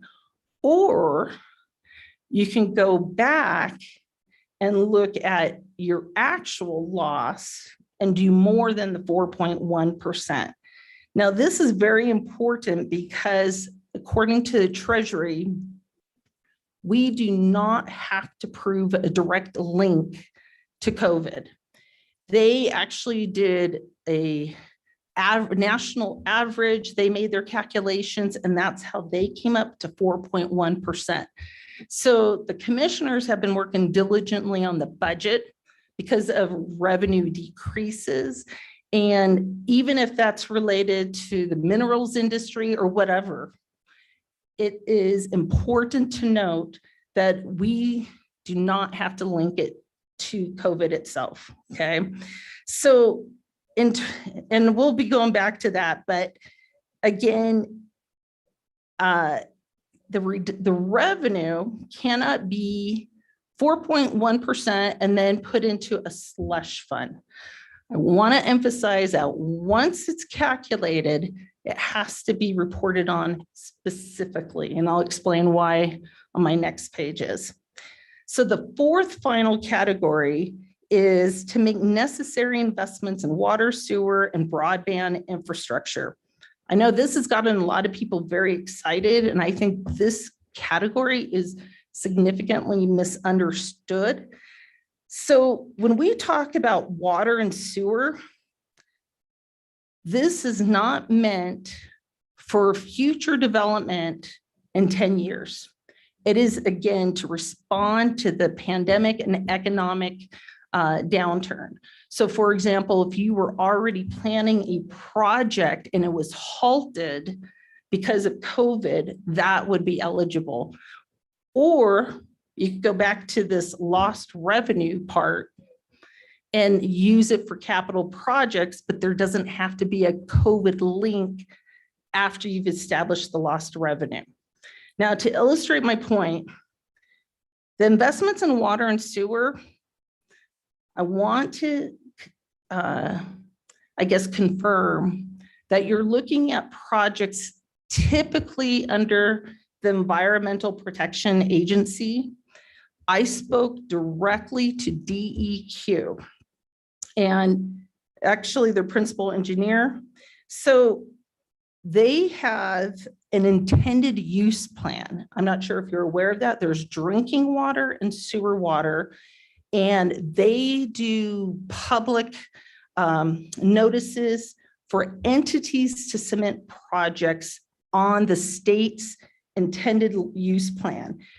Typically, a lot of those projects have some type of violation. And so they rank them. I actually have downloaded those projects, the list. So if you'd like me to get them to you, I can. It's probably $1 billion worth of projects. It's over $1 billion for sure in Wyoming. Now, I looked for some local projects. I know that the Jamestown master plan projects on there. I saw Reliance. I mean, it's very interesting to go through, but my point in regard to ARPA is that that's what they're looking for water and sewer projects. The principal engineer at DEQ, he confirmed to me that he was in agreement that those projects would probably be a slam dunk for ARPA funding. Now, I asked him, I had heard a rumor that the state's $1 billion was going to go to them. He said that they're expecting ARPA money, but they don't know how much at this point. So I don't think they're getting a direct allocation. They may be. Everyone's trying to figure out how to use their money. But I just wanted to assure you, they're aware of it at the state level for these projects. Is that pretty clear? So, and then for broadband, it's kind of the same situation. It's really for underserved people. It is not for general economic development. And again, it must directly address an economic impact because of the COVID emergency. So that's a lot. So let's turn the page. So one of the bonuses is that in addition to the county's 8.2 million, you are a revenue share county. I know you're very familiar with the term PILT, which is payment in lieu of taxes. You may not be aware that you receive secure rural schools funding or forest reserve funding. So last year you received $3,521,117 in PILT, regular PILT. And under the forest reserve, it's $37,653. You may not be aware, this is also considered federal assistance or grants. So we report that on our schedule of expenditures of federal awards, which I prepare for Bonnie.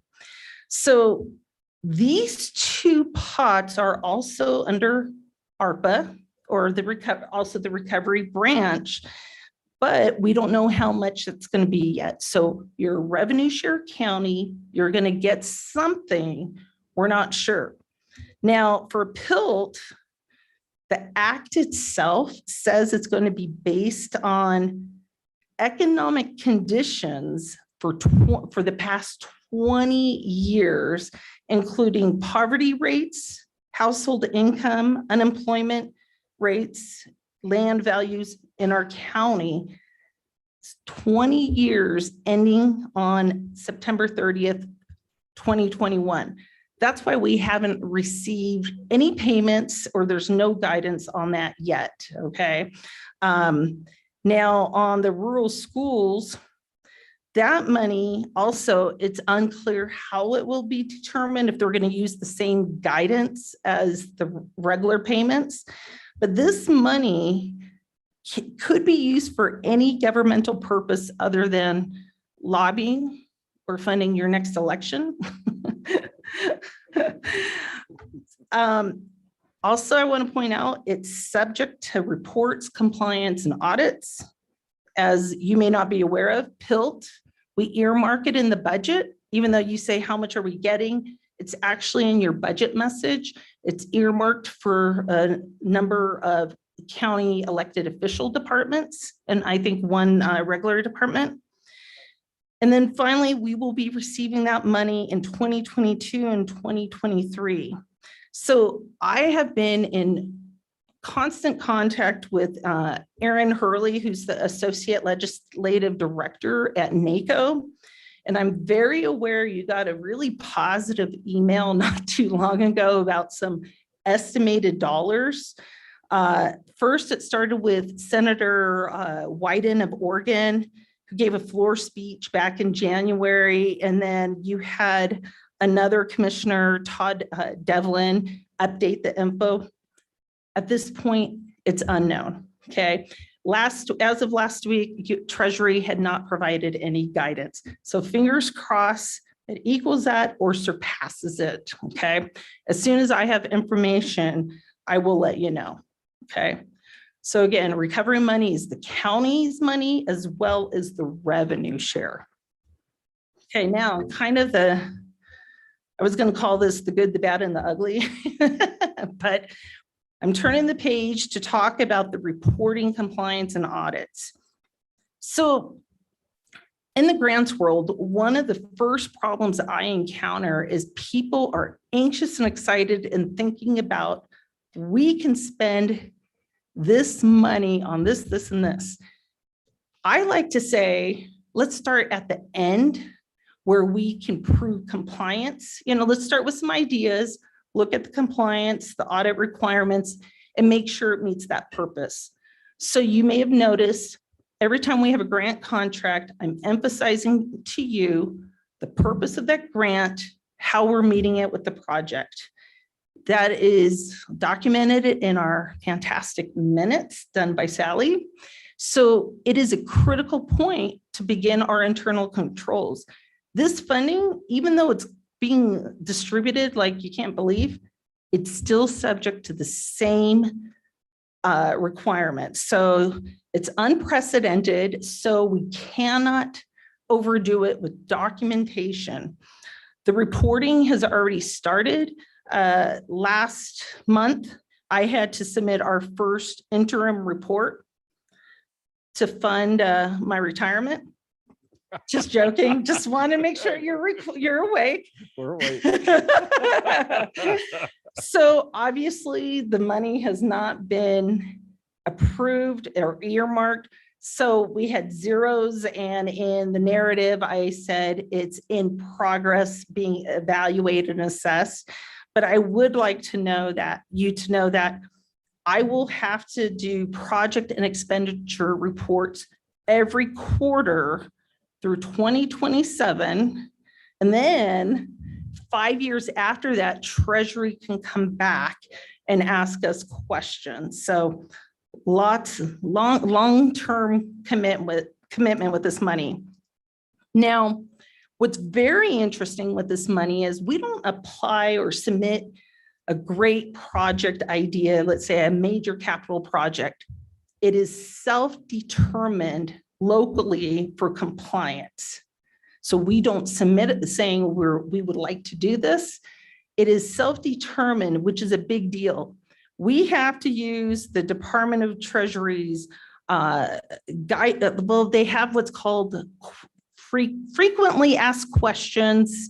You go to the Treasury website and you look at how they answer questions. There's also, you may have read the interim final rule. That's on the Federal Registry. I have them right here in case you'd like to look at them. Again, great reading for all those eligible cost categories. So the idea is, in my thought process, the county starts looking at ideas and projects that we can prove compliance. Another item I cannot emphasize enough, even though we don't have a grant contract or an award, is the money is subject to the uniform guidance, like every federal dollar you get. So the nickname for that you may have seen is the 2 CFR Part 200. That is a condensed federal I guess, collection of rules that you have to comply for, and they're broken up into 3 categories. It's uniform administrative requirements. Again, that's kind of my role for internal controls. Principles. Cost principles is what is an allowable cost. So for example, I mentioned funding your election campaign. Obviously, that's not an allowable cost principle. And then under the uniform guidance, you have to have an audit. It's audit requirements. The bottom line is, and I know you guys talk to a lot of nice people in other counties and cities and towns. I just want to emphasize, don't worry about so much them. They may be under a different threshold. They may have a different pot of money under this act, under the local. So for example, if you expend $750,000 federal dollars in 1 year, you have to have a single audit, which is the highest threshold you can have. We have to have that every year because of the PELT money, but I will tell you this year, for fiscal year 21, it's over 10 million. It's because we have our component units, we aggregate the information. I have been working on our audit for the last, well, it's year round, but I've met with the auditors for the last 2 weeks. I'm going to give you a heads up. The costs will increase because of the CARES Act money. The lead on the project from the audit from McGee, Hearn and Pies told me he thought this was probably 4 times harder this year. You're probably saying, why, right? Rules are rules.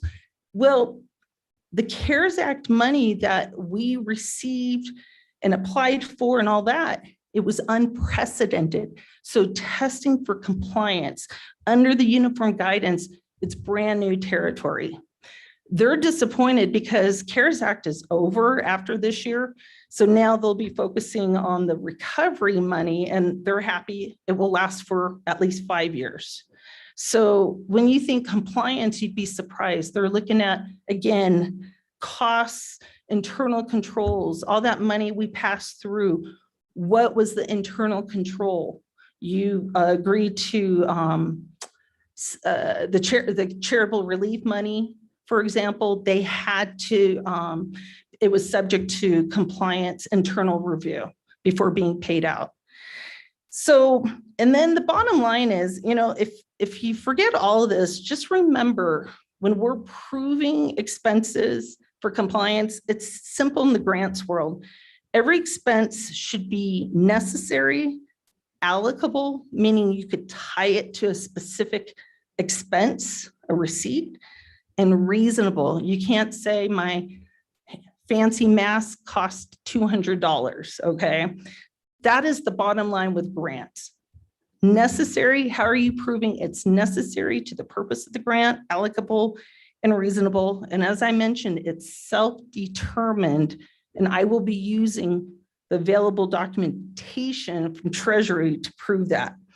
Another final note on compliance. So I mentioned to you, we receive regular PILT money. We're going to call this new money ARPA PILT. So we earmark the PILT money in the budget message so that when the auditors come to test, they can tie it to a specific expenditure that we know is reasonable, allocable, and necessary. It passes the threshold. Unfortunately, we have great staff in the clerk's office and payroll who it's all allocated to payroll and certain departments. If we didn't do that, the entire general fund would be open for compliance testing. It would be tremendously expensive.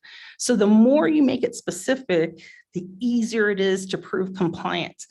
So my point there is you cannot double dip. You can't say, okay, we got PILT expenditures here. Oh, we got ARPA PILT there. It cannot be used for the same expenditures. Does that make sense? Okay. Can I ask one question, Christina? Yes. Is the recovery money able to be used to pay for the audit that they're requiring? Or at least a portion of, perhaps? Mr. Chairman, Commissioner Smith, yes. Okay, thank you. We would just want to specify it. Okay, but yes, all these extra expenditures.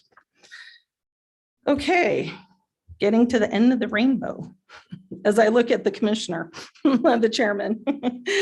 Okay, so the purpose today is to provide you background and also get started on some strategic planning about this money. So again, we're talking the recovery money and the revenue share money. So I recommend to the commissioners to first start thinking about needs, priorities. You could look at a multi-year plan. You don't have to earmark it all today. Like I said, you can say, let's wait 2 years for X%. I'm just throwing out your flexibility here. I thought you'd find it interested in knowing what the state of Wyoming is doing. I downloaded their interim report. I can email that to you too. So they determined revenue loss. They took the 4.1% and they determined it for 18 months. So for a year and a half, that came to $502,756,132. And it was very difficult to determine. They had the state auditor, the state budget department, legislative services, economic analysis division, and they have already determined to use some of that to fund their Department of Corrections. They're also using some to create 2 accounting positions. Now, remember, they're getting $1 billion too. So, and they're hiring a consultant to determine a plan, to help them figure out a plan. So I thought you'd find that interesting. As we talk about lost revenue, I also want to point out here at the county, the treasurer's office could not figure out the lost revenue. It's not, I don't want to say they're not doing anything wrong. The formula is very complex. Remember, it's kind of like they provided information, one cookie fits all, but it really doesn't. I'm hoping to take some time to look at it very closely. I've reached out to our community network, Wyoming County Commissioners Association. They didn't know, but I think Goshen County, but they never called back. But on the NACO phone calls and the webinars and conferences, I have been in many breakout sessions with other counties. They're using some of this money to hire a consultant or an auditing firm to figure out the lost revenue. I want you to consider that if that's a path of lost revenue you want to go down.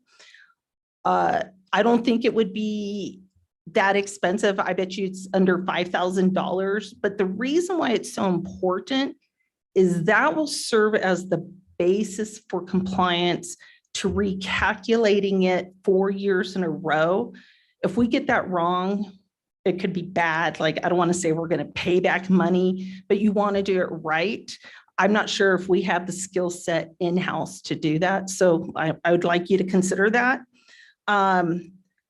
Another thing I noted as a side note before we get to the attachment, I know there's some big projects that the county has been taking a strong leadership in, namely Middle Baxter Road area. So the EDA, Economic Development Administration under the Department of Commerce, has these great headlines of money available. Let's rebuild America and all that. So I've had multiple conversations with them. I've been on their webinars. I'm meeting one-on-one with Kurt Kaiser, the regional director or representative. And I just want to give you a heads up that he initially told me all that money for coal impacted communities under ARPA, those infrastructure projects need to have quantifiable outcomes, such as if you create this infrastructure, what are the number of jobs that would be created? I'm not sure if that money is a great fit for the coal impacted communities under it, but this Friday, we're meeting and I hope to have more information for that. So I don't want to be a Debbie Downer, but this is the reality of this money. There's always strings attached. So I provided a grocery list for you as attachment A.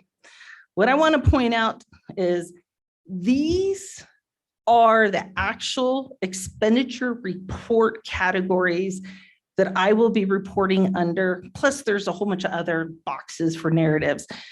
But I think this really, in a nutshell, summarizes what I'm trying to say to you. You don't have to worry about the compliance. I will take care of that for you. This is the areas you can spend under. So you have public health, and I'm going to, it's public health, negative economic impacts, services to disproportionately impacted communities, premium pay, infrastructure, revenue replacement, and administrative.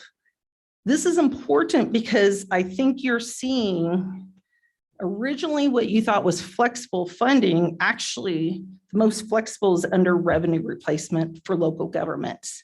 And keep in mind these categories, it's set up because of maybe the states passing the funding through an agency that serves those activities. Do you see what I mean?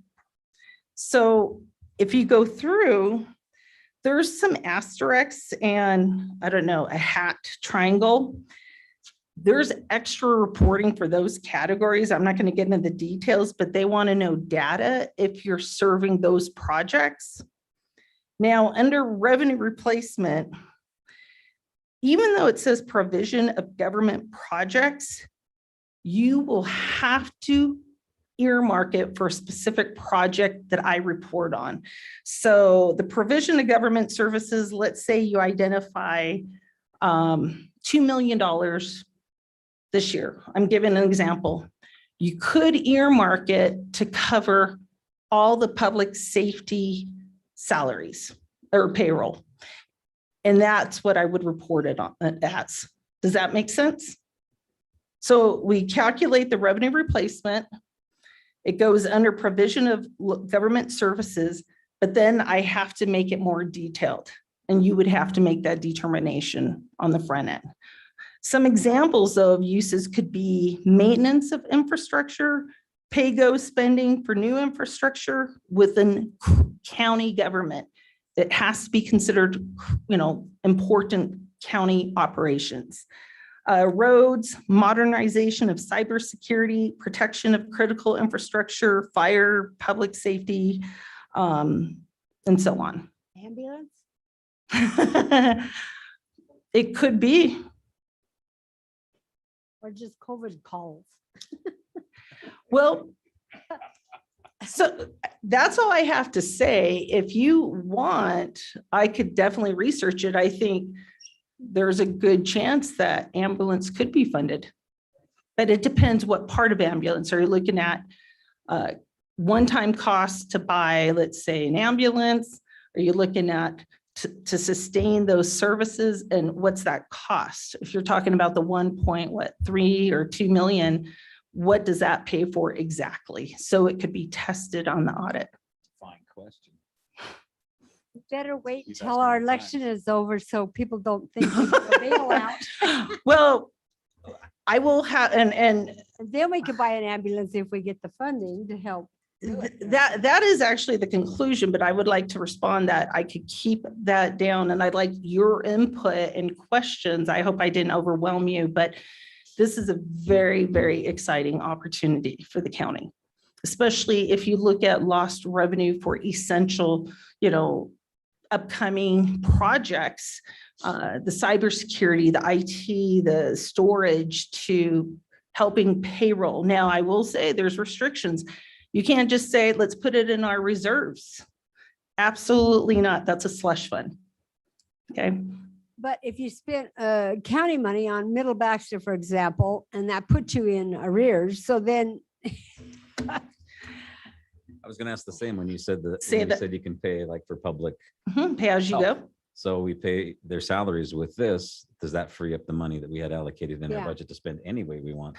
My recommendation would, for this fiscal year 2022, since the budget's already been set, you're really saying, can we increase our cash carryover that could go to reserves? But certainly in fiscal year 23, you could do something like that and use the lost revenue to fund that critical service. And then as long as we're budgeting elsewhere, that would qualify for spending that money on, say, public health salaries. Yes, lost revenue, there's no requirement to link it directly to COVID. The only exception is you have to tie it to what they consider necessary government services. Or you could do it under that public health direct category too. You know, but then you'd have to itemize it and usually do a lot of data tracking. My goal with you is to, one, prove compliance, spend every penny. And in my mind, flexibility through the lost revenue is one of those things. I think today you have the budget workshop. This money is something to consider for projects you want to fund. It looks like I deflated you. Like, we got a pot of gold here, or are you just thinking intently? I'm thinking I'm leaning on you a lot to tell us what, I'm- come up with some ideas and you can go, yeah, no, or Well, yeah. I'm very respectful. I know the commissioners, I don't want to tell the commissioners what to do, but at the same time, my suggestion would be, one, we should get a professional to validate the lost revenue. So you know exactly what you're looking at. And in my mind, it's going to be significant and it could be recalculated 4 years in a row. It's a good idea. I like it. Thank you. Other questions, commissioners? Are you ready for questions? Of course. Okay. Other questions? Yeah, Mr. Chairman. Commissioner Lloyd? Yeah, not just, I don't really have a question at this point. I'm kind of marinating on it all because Yeah. it really is immense, even though, you know, I've tried to stay up on the reading and up with Christina, but I just want to thank her for her time and effort into putting this all together. Because like she said, you know, there's large volumes of pages to be read to understand what is going on. And I'm sure that's not the greatest reading material Christina has ever had. And so this is an immense taking, and I just want to thank her and reiterate how lucky we are to have her on staff, as well as all of our department heads. We are pretty blessed, but I do thank you for all this work because, you know, now the hard work starts. Now that we kind of know some of the directions we can go and not go, we have some big decisions to make, but you've actually led us to some good spots. So I want to thank you for your efforts. Yeah. Thank you, Commissioner Lloyd. And also remind Christina, if she needs to, she can delegate some of that reading to her two liaisons. And they can report back to the board. What do you think of that?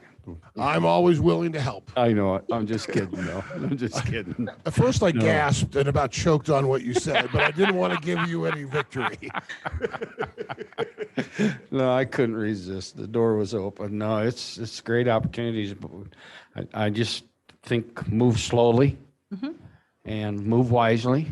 Okay. It's soft money. It's nothing that's going to be replaced. So whatever we invested in, we've got to get the biggest bang for our buck out of it. We have an opportunity and we'll look for your guidance. Mike, one of the biggest questions is that you say go out and hire this consultant Or auditing or firm auditing or CPAs. to help us determine, Mhm.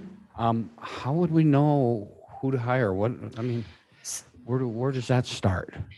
So, Mr. Chairman, one of a new friend from a county in Maryland, I could probably get their RFP Okay. and so forth. And second, I just want to point out, I'm not leaving you empty-handed without ideas for projects. Yeah. Fortunately, the capital committee that met, I have their list and I've reached out to some of them for high dollars to look at what is going to become critical for the county. And, you know, I understand your concern for soft money. That's why you probably don't want to just overload and hire a ton of people that have to be eliminated later. But a project, again, like a capital project that's brand new, could be great use of the money to help the county out. This money is not subject to Davis-Bacon wages, if you've heard of that expression with federal monies, unless you've already started a project. And I've been reaching out to get ideas from other counties. NACO's been great for that network, but I could, I don't want to take your time on the agenda every 2 weeks, but maybe this discussion could become part of your budget strategic planning workshop, or to give you input if you want me to be available. Or how would you like to proceed besides, I'll try to look at the lost revenue component, but other than that, I just didn't want to proceed without your blessing. I agree with the fact that we need to, if we're going to look for someone to help us determine what our lost revenue is.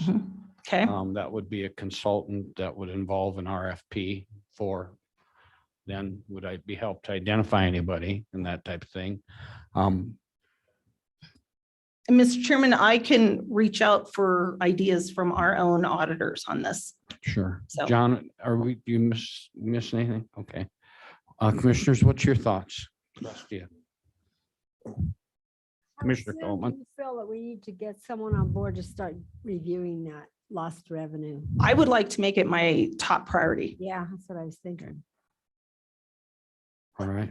I'm Ready? completely good with that. I think the immensity of the project, having just a double check to make sure we're good in that number is essential. So we're not subject to any kind of paybacks or missed numbers down the road and those things. Commissioner Smith, Yeah, totally on board with that. totally on board? Okay. Move through, authorize you to necessary. put out an RFP.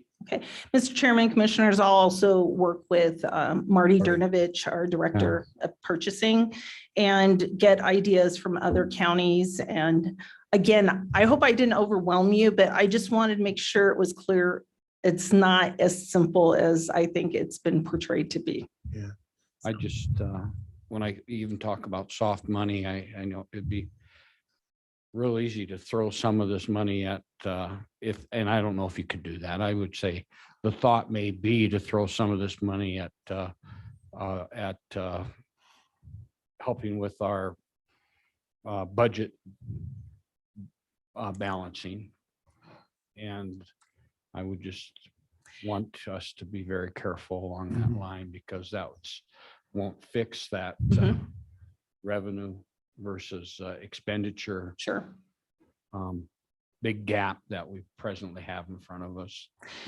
And it is a difficult balance, Yes. especially with the ARPA PILT and ARPA Forest Reserve money. So just go back to the PILT and the federal land for a second. Mhm. We already, if it's authorized through Congress, get PILT money. There's no guarantee we're going to get it every year, even though we plan on it. So we get our regular PILT payment, and then if the Treasury decides, we get another ARPA PILT money. So we get both. So, Mr. Chairman, in fiscal year 21, you received PILT money, Yes. 3.5 million. And because it's receipted in June, Bonnie defers it into the next fiscal year, fiscal year Okay. 22. That money is earmarked for payroll for like 4 elected official offices, and then I think human resources. That's how it's tested for compliance. I can't speak of the regular PILT money. I know there's been controversy of it getting renewed. Yeah. So as of today, I've not received an update on that component, but I can tell you for fiscal year 22's budget, it has been earmarked already. If you will get an ARPA PILT payment, but we're excited to know how much is that going to be? Okay. Okay, and then the same for the ARPA Forest Reserve. Okay, thank you. Appreciate that. Commissioners, other questions for Christina? Mr. Chairman. Yeah, Commissioner Lloyd. One last thought, and I know we'd had a little bit of discussion about this at the last financial review meeting we had at the last meeting, and I know we had some different points and different thoughts to this, but I really still think down the road, we should consider putting together a committee to look at suggesting ideas. I know at the end of the day, it is our commissioner's choice to where we go. I do believe it's our duty to make sure we find the best way that expends.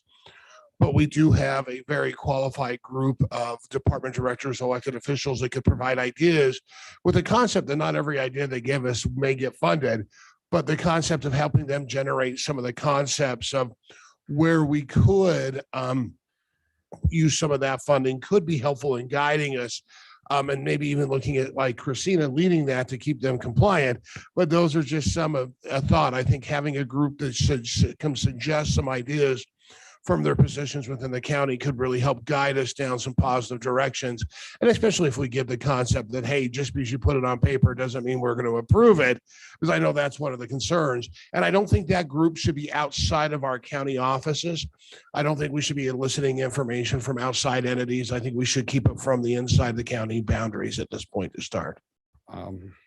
Yeah, I think a segue into that was when Christina had mentioned that the facility group already, Yeah. there's a group. So I think that's a group that would be very well, good group to continue working through that, because they are within our core government group. So I think that's a good group, Commissioner Lloyd, and it sounds like they've already kind of been with Christina's guidance, kind of been thinking about this. So I would support that group carrying on if the rest of you would agree as commissioners. Okay. For ideas and keep them compliant. Okay. Okay. All righty. Thank you. So good suggestion, Mr. Lloyd, and We'll mark it on the Commissioner Lloyd. calendar. Huh? We'll mark that on the calendar that I had a good suggestion. in You there. have a lot of good suggestions. The journal entry day Huh? tonight. Dear diary, today Yeah. Roy had a great idea. Great Council. idea. Retirement party. Okay. Okay, anything else? Nope, I And think, commissioners for Christina? Thank you for the work. Oh, thank you. Thank you. And good job. Good presentation. Just want to say thank you. It was enlightening. well, thank you for all the emails that you're forwarding to. No No. one's not important. So even if it's a duplicate. So, okay, thank you. Thank you. Thank you, Christina. Thank you. Okay, commissioners, I know next on our agenda is comments and reports. I would like to move that's under that up, because that's an action item, and get that completed, and then we can go into our reports. Any commissioners object to that? Mm-mm. Okay, and moving that item up is under other is, let me read it for sure, is rescinding the fire restrictions as of 8:30, August 30th, 2021. I believe we did come out of restrictions with the Ashley Forest, and shortly after that, the Bureau of Reclamation, or BLM, came out as well.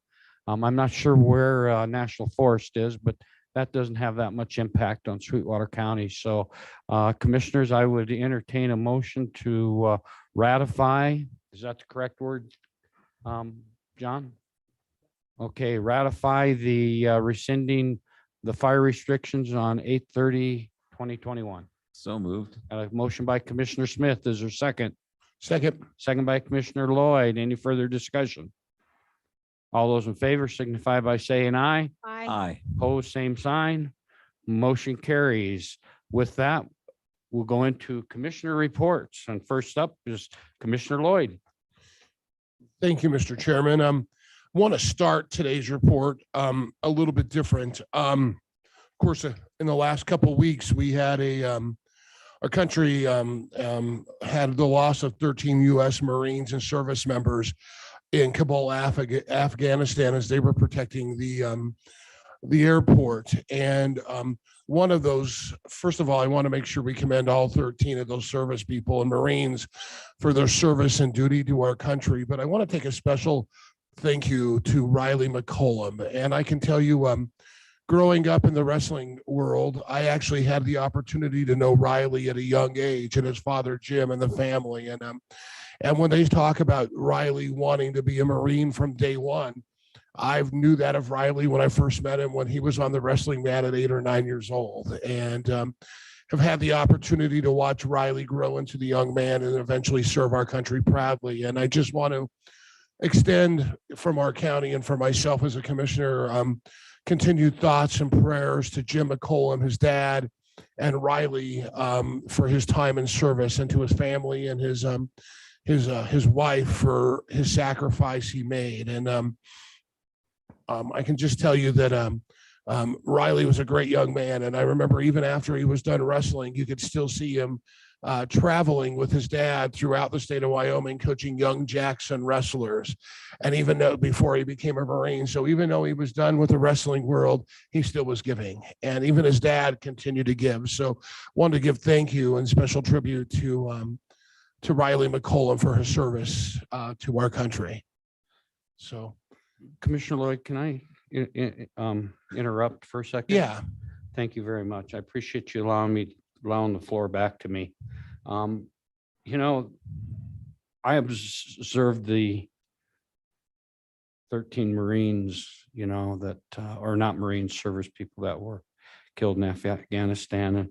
And one thing that I noticed throughout this community is special memorial settings for them. In some of the restaurants, they pulled tables together and they prepped serving for the 13. They put flags, they put names, they put pictures and that type of thing. And as I observed those, it hit me that our country truly, truly is, I won't say it's in shambles, but it's in somewhat turmoil when you look at everything, whether it's with the law enforcement, backing the blue, that type of stuff, as well as we take a look at what COVID is devastating. And then we take a look at what's happening around not only the United States, the number of deaths that are taken, whether it's through shootings or through COVID or through other venues.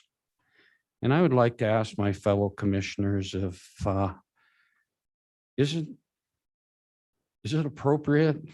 Is it time that we as a commission, for a moment, not necessarily start out our meetings, but after our Pledge of Allegiance, to have a moment of silence in remembrance of all those lives that are lost through all these different means, as well as, you know, you take within our county right now, what's going on, and Commissioner Smith will talk about the hospital and the people that are serving on the front lines, whether it's ambulance or hospital.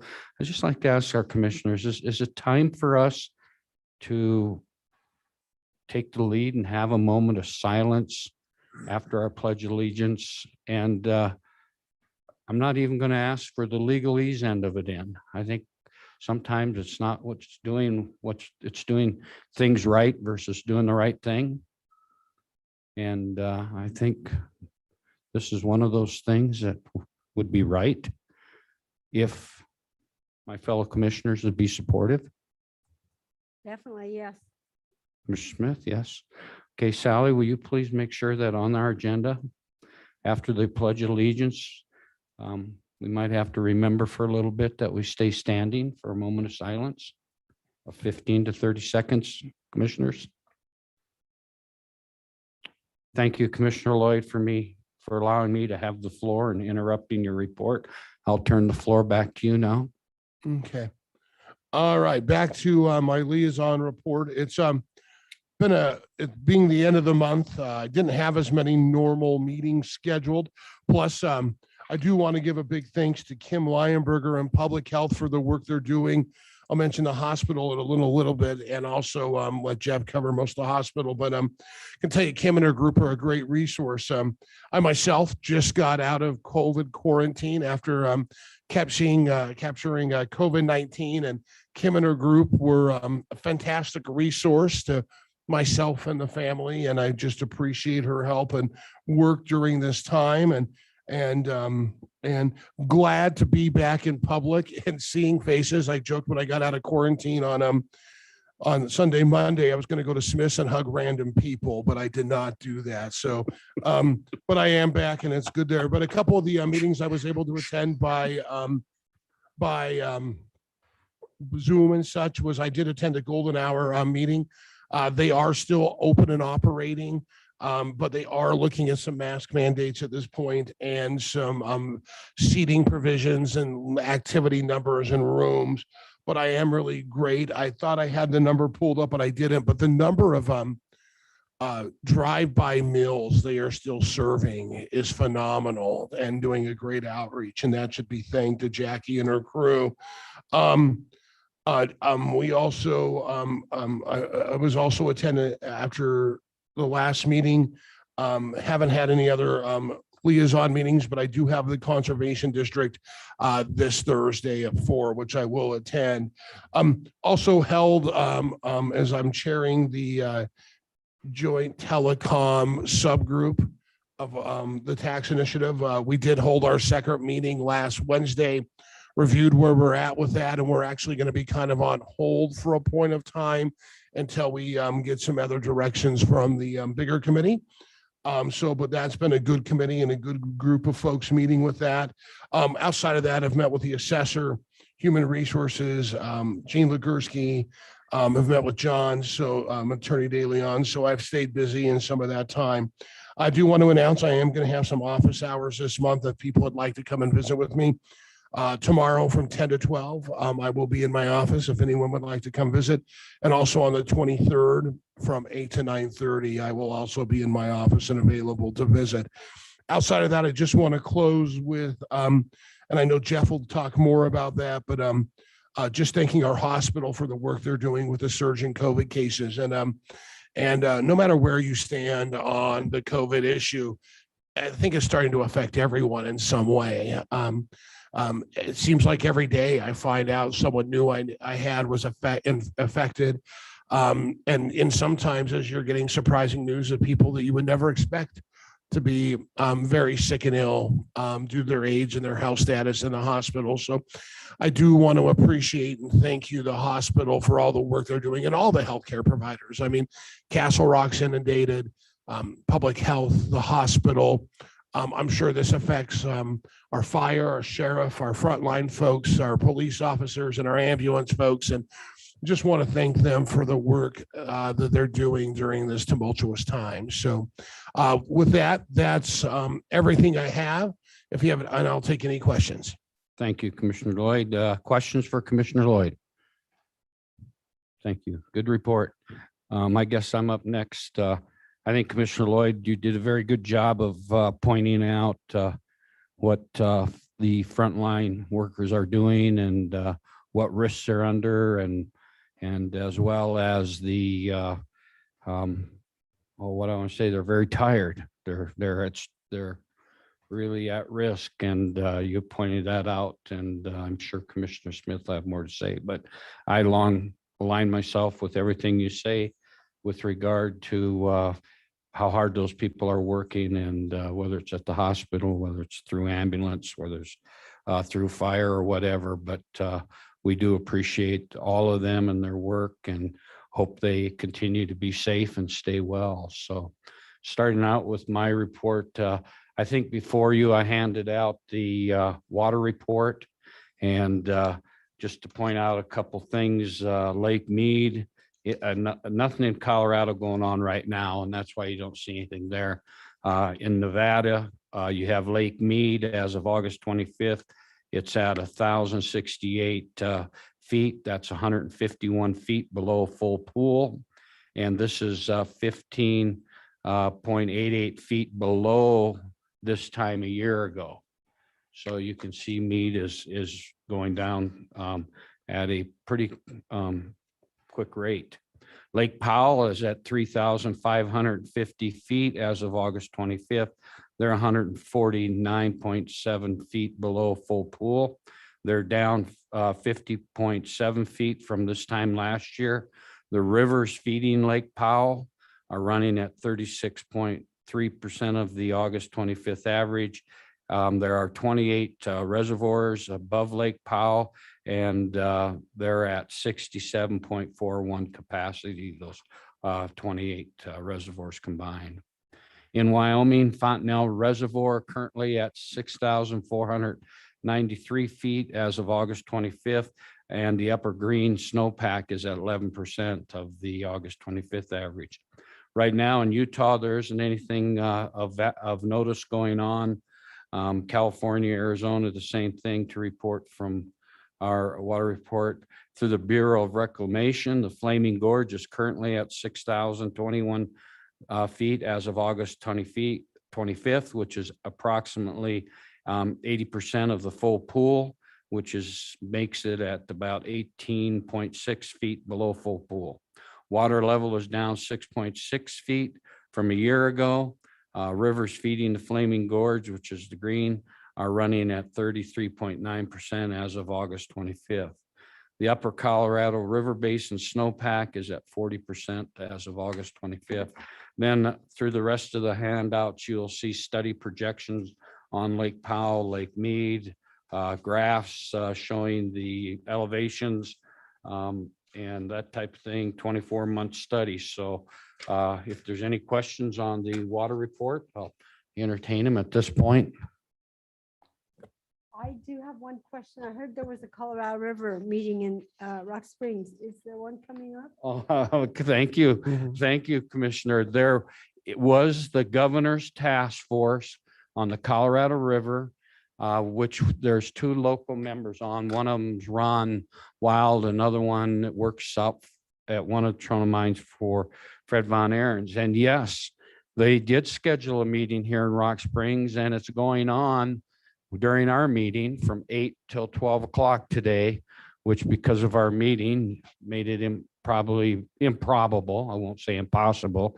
Any one of us could have missed the meeting to go attend it, but it made it improbable for us to attend and that type of thing. So that's the governor's task force on the Upper Colorado River. And so it'll be interesting to hear or read what took place, but you're exactly right, Commissioner. And I was a little surprised because I think our governor knows that commissioners meet the first and third Tuesday of every month by statute.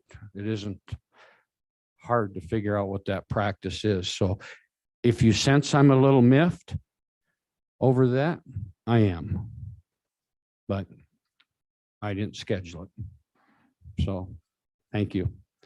All right. Any other questions regarding the water report? Thank you very much. Next thing up is I attended the enterprise meeting, which was all virtual, and it will continue to be virtual because of the outbreak of the variant.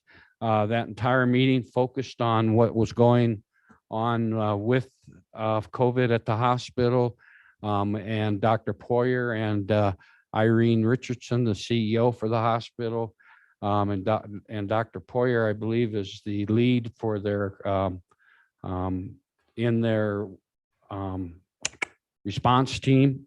So from that standpoint, I think Commissioner Smith, through his report, we will most of that stuff will be covered, but it was mainly about COVID and what impacts it's having at the hospital as far as providing service for individuals who need help with COVID.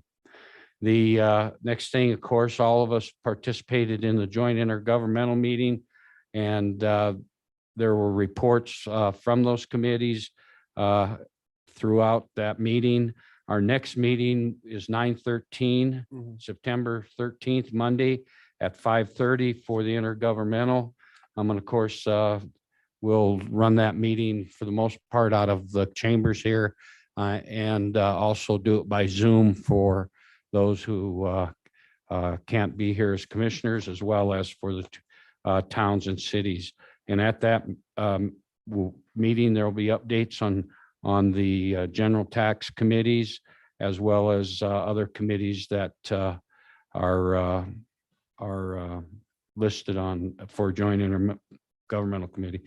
I will check with Commissioner Shanefield. I think one committee that we need to have reports from commissioners, and I'd entertain your thoughts, is we know that up to a quarter of a penny is for economic development and that type of thing. So I'm going to ask Commissioner Shanefield as to if they're ready to report anything, and that can be done through that intergovernmental as well. Your thoughts on that, commissioners? Okay.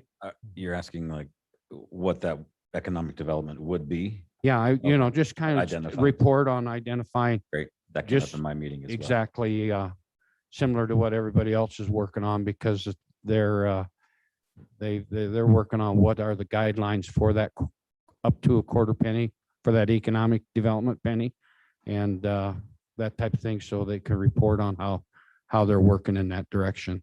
So if you're okay with it, commissioners, I'll ask Commissioner Shanefield if they're ready to start reporting out and make that part of that agenda. Okay. All righty, moving on. There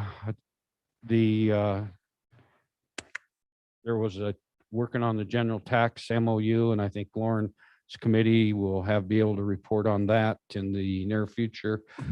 The other thing is Pacific Power IRP press release. I don't know if commissioners, did you get a copy of that? Eric sent a really good update to all of us. I got his update. Who did? Eric. Yeah, and that's okay. And just for everybody, I'd like to point out a couple highlights, and then I'll open up the floor to the rest of you, because you might have something to say about the IRP that was put out. But anyhow, the Pacific Corp put out a press release, and it's called Clean, Reliable, Resilient, the Power and Promise of a Connected West. First of all, Pacific Corp's 2021 IRP is a roadmap for action. It sets forth a path to build upon our significant progress towards the goals laid out in the 2017-2019 IRPs, and identifies critical investments in expanded and modernized transmission, renewable energy, storage, demand responses, and advanced nuclear resources.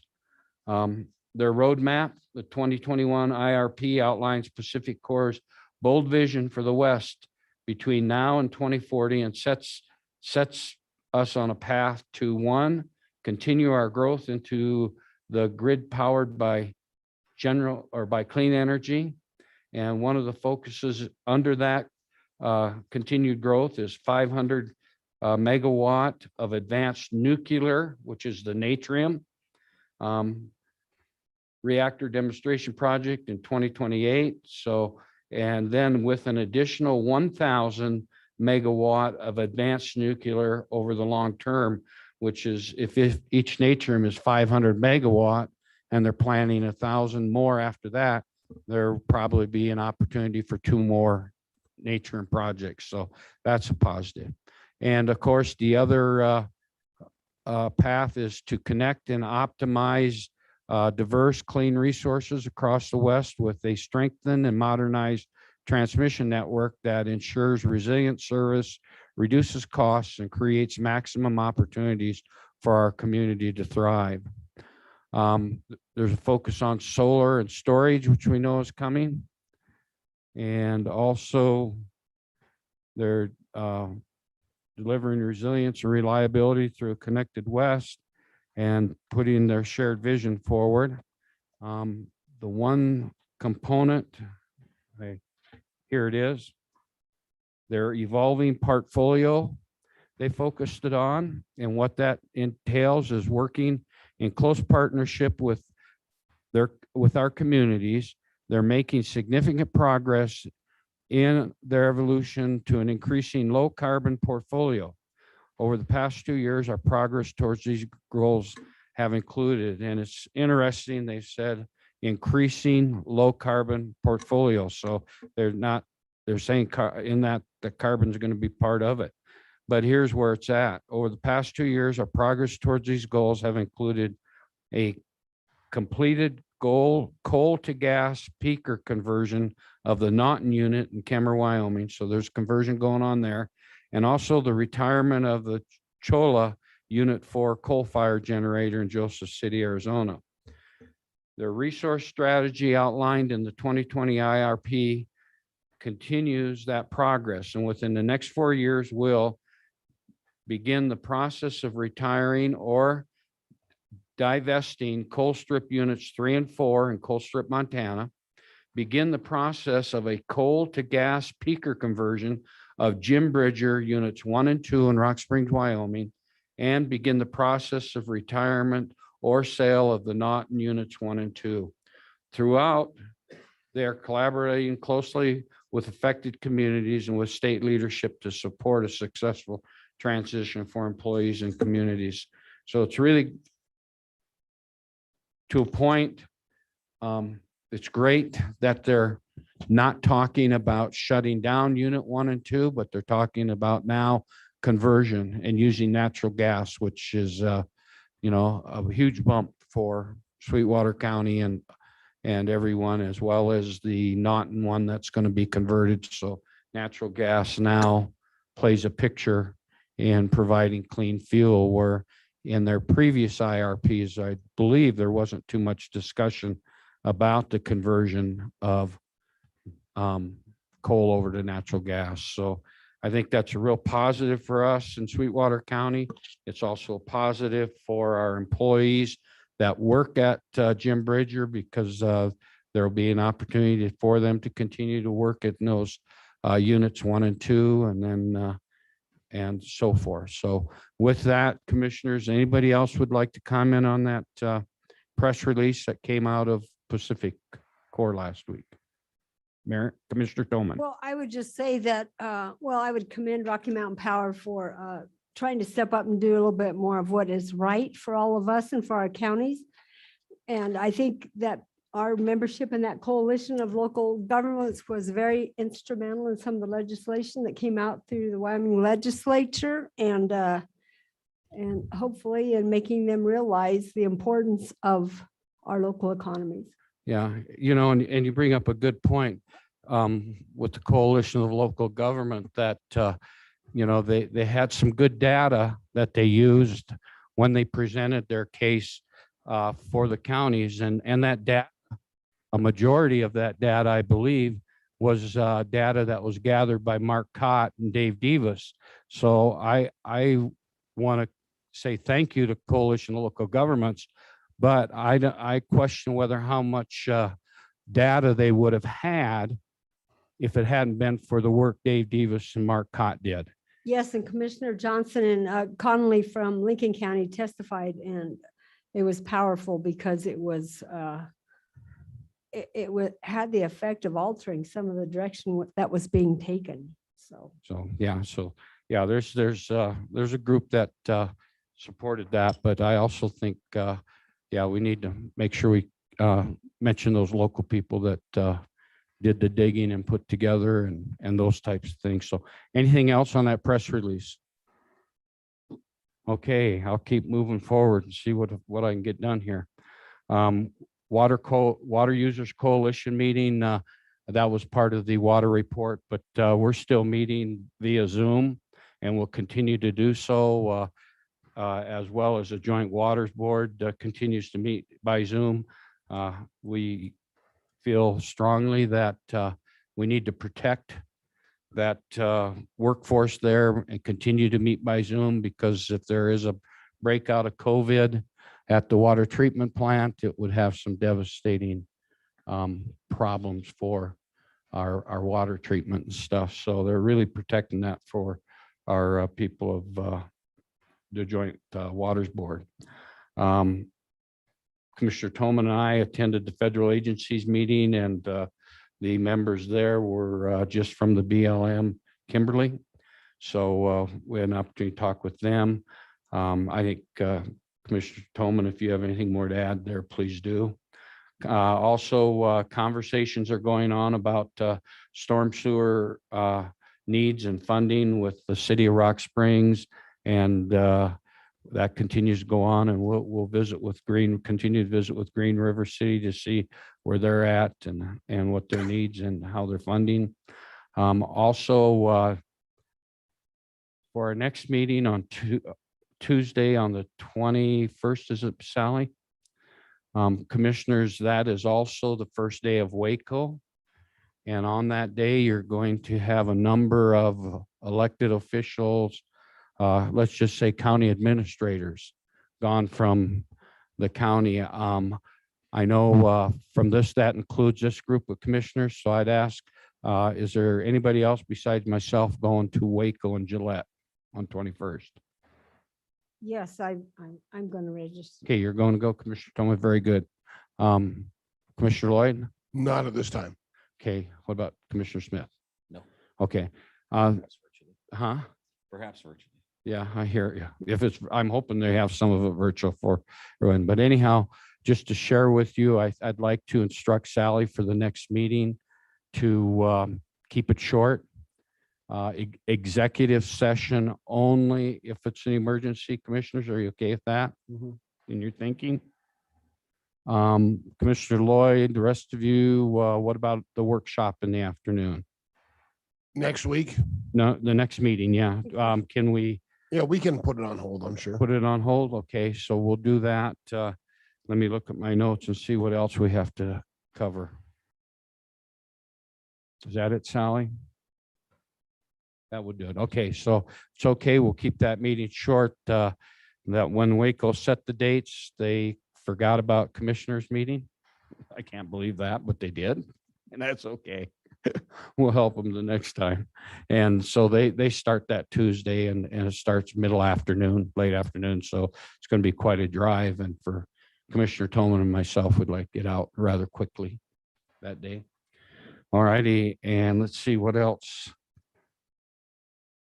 Oh, nothing. I'll stand for any questions. No questions? Very good. Thank you. Commissioner Smith, you're up next. Thank you, Mr. Chairman. Start with my liaison work. Board of Health meeting on August 25th. And as you can imagine, it was centered around COVID, the response, their response as well, and the support that not only the public health needs, but also Memorial Hospital and the work that they are doing. And so that's today why I'm wearing my Sweetwater Cares shirt, just as a reminder that this is still ongoing. And many of us know that because we're affected by it every day. So I just wanted to read a little paragraph from Sweetwater Cares website, which says a little bit of compassion goes a long way, especially with our neighbors and friends. Being understanding and making smart decisions that are the best for you, your family, and community. That's what we're about. And I think that very much sums up Sweetwater County. We are individualistic. I'm not going to tell anybody what they need to do. I have been vaccinated. I encourage others to consider it, but everybody gets to make their own decision. And so please think about yourself, your health, your well-being, your family, your neighbors, your friends, and your community as you do that. And also, as has been mentioned, kudos to the hospital. Yesterday, received a text from Irene Richardson, 19 patients at the hospital, the most they've ever had during the pandemic, all the way back to the beginning. And so here in Sweetwater County, we are certainly going the wrong direction. And they're struggling up there. It's a lot of work, a lot of work. So if you know somebody who works at the hospital, be kind to them. Whatever kind words you can share or support you can give would be appreciated. Southwest Counseling also had, it's a busy day, that 25th of August, that last Wednesday of the month. Health in the morning at 7, Southwest Counseling in the evening at 6:30, and everything in between. So on their side, they had a great summer youth program and took the time to share some pictures with us and the things they did. And it looks like a wonderful program that they're doing, reaching out to youth 13 and under, if I remember correctly. And they kind of had a younger group this year, provided transportation for them and activities every day. And so just an excellent program, and kudos to them for doing it. They're having a change in their funding mechanism from the state, which, while the funding, the way they're getting funded changes, it also includes cuts, as we see from most every place. Just as a shortage of people that are working, they have not been able to hire a master's level clinician since November of 2019. So pre-COVID, they haven't been able to find anybody to come here as a counselor. And that, they say, is in large part because often the spouse would have a job here in the county and would move here, and a spouse would move with them and would be a clinician and would be able to work for them. That hasn't been the case. They did recently advertise for telehealth, for a clinician on telehealth, and received 40 applications for that. And so people perhaps aren't desirous, willing, whatever the reason is. They don't know the great benefits of living in Sweetwater County, and so aren't willing to move at this time, but are looking for jobs. So there are people out there that are looking for that, just not willing to move here. The modular building has been set in place and leveled, so that's great. The one that was donated, they are still a ways away from looking like next year before they're going to be able to occupy that as construction continues. Also had a general purpose ambulance committee meeting, and appreciate the input and great discussion that we had from the members of that committee. We talked about making sure that we're a voice for our respective groups, whether it's cities, towns, entities that are out there. Next meeting, we're going to work on language for an agreement, a draft agreement of how things will be paid for an ambulance if the tax were to pass, and ideas for promoting the general purpose tax overall. And we have some talking points, some ideas, some concerns that have been heard throughout our different communities. And so I'll be sharing those with the larger committee, the general purpose committee, and appreciate again all the time that these folks have put in. And we'll be meeting every Friday from here on out for the foreseeable future, and until our work is done. And finally,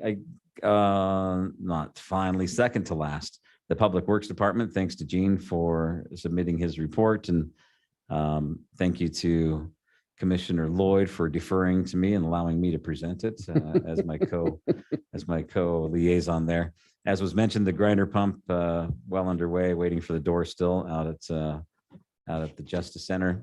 The striping project, which would have taken place earlier in the year, generally was delayed because of the yellow paint shortage. It is now underway. And the Folsom Lester Pyramid construction project, they've installed about 50% of the culverts and have 2 crews working in that area. And the 21 crack sealing project, the specifications have been finalized. And so advertisement for work on that project has started. And then the Sage Creek Culvert project was completed and turned over to BLM last week. They're still awaiting the archaeological report to be completed and turned into the BLM, hoping to have that culvert installed this fall. Still finishing off the mag chloride application on Peru Cutoff Road. It's the last road that they are doing with dust control in this season. And mentioned that already. Parks and Rec, the busy summer season, reservation season came to an end and was successful. So crews will start working on the parks, aerating and doing some top dressing as well, getting them ready for next year. And there were some trees that were lost in the wind that we had a couple of weeks ago at Big Sandy Park. And he provided some pictures in our email as well of that. So pretty hefty trees that went down with that wind. So sad to see, but Mother Nature giveth and taketh away. And then finally, I guess, would be with Commissioner Lloyd's office hours over the next couple of weeks. Are hugs included with those office hours? Was that advertised as well? I guess was you gonna give hugs out as well during the office hours, or just No, it just all visits? depends on who it is. Okay. I thought, I think my celebration is now over of being out of quarantine. You never realize how much you even like your teenage kids until you really can't be around them for 2 weeks. Even they start to grow on you a little bit. That is good. Very good. Let me- That's my report. Thank you, Commissioner Smith. And, I'd like to take a second just to thank all of you, Commissioner Smith, Commissioner Tolman, and Commissioner Lloyd on your work and leads that you're taking regarding the general purpose and the individual committees. Time was short, time is short. It's going to be a hustle, but I truly believe we can get there. And I truly believe all of you are the right people for leading those committees with the cities and towns. So thank you for your work there. I don't think people realize how much it takes to get those organized and lead a bunch of people that may not be on the same page. So thank you very much with that. Our next report, Commissioner Tolman. Airport terminal project, full steam ahead. They are renovating and constructing, so that's very exciting.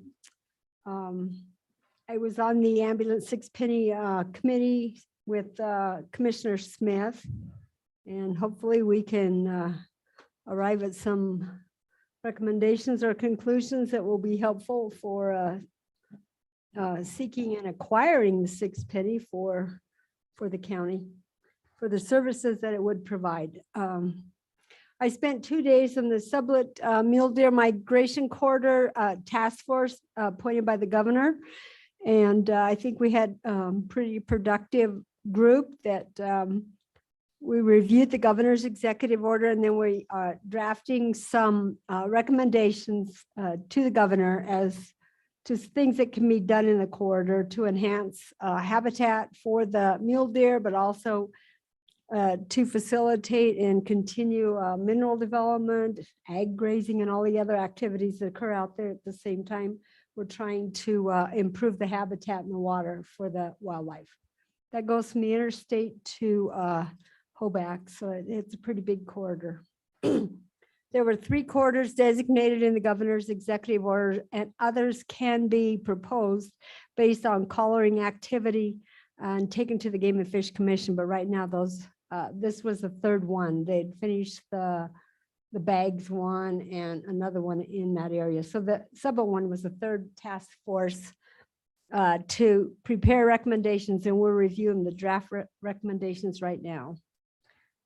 The 3rd thing, I attended the federal agency meeting the 1st Wednesday of the month with Commissioner Wendling. The greatest news was that the Biden administration has been backed off on their moratorium on oil and gas leasing, and 2 leases that should have happened this year now will occur after the 1st of the year. There were over 400 and some oil and gas leases that were put on hold. No new ones have been proposed, but the ones from the 1st and 2nd quarter of this year will now be put up for sale in the 1st quarter of next year. Very good. So wild horse gathers, 3,500 excessive wild horses will be gathered pending any other legal interventions, I should say. It's important because with the drought, if they're not gathered and managed properly, they will die of starvation, and the resources are going to be severely hampered for other wildlife and the horses. So they say they do have places to put them, so I'm hoping that they can go forth and get them back to management levels. So that's mostly what I have to say. I missed the last intergovernmental meeting, and I was remiss and didn't get a report into you, but purchasing with Marty Dernovich went ahead with the paper, but the cities didn't want to be involved in the paper orders, so she ordered the year's supply of paper for the county, and now they're doing a bulk one for PPE, gloves, masks, that type of thing. They're working on that now. So I just wanted to fill that in since I'd missed that other opportunity. Okay, Thank you. thank you. Good report. I have been getting some feedback on that purchasing Okay. group, and it's been very positive. People that are in leadership positions in that have commented on not only how much they've appreciated being part of that, but not only, and also the savings, but more along the line, the leadership that Marty's taken, and she's gone above and beyond to make that work. So I want you to know that as well as if you, pass that on to Marty, please. Yes, she's done an outstanding job, even sometimes like on the paper, she spent hours preparing bid amounts, and then the others chose not to participate on that one, so All righty. But yeah, but she tries. she does. She makes the opportunity available. Thank you, Commissioner. Good report. That concludes our commissioner reports. So moving forward, up next would be our executive session.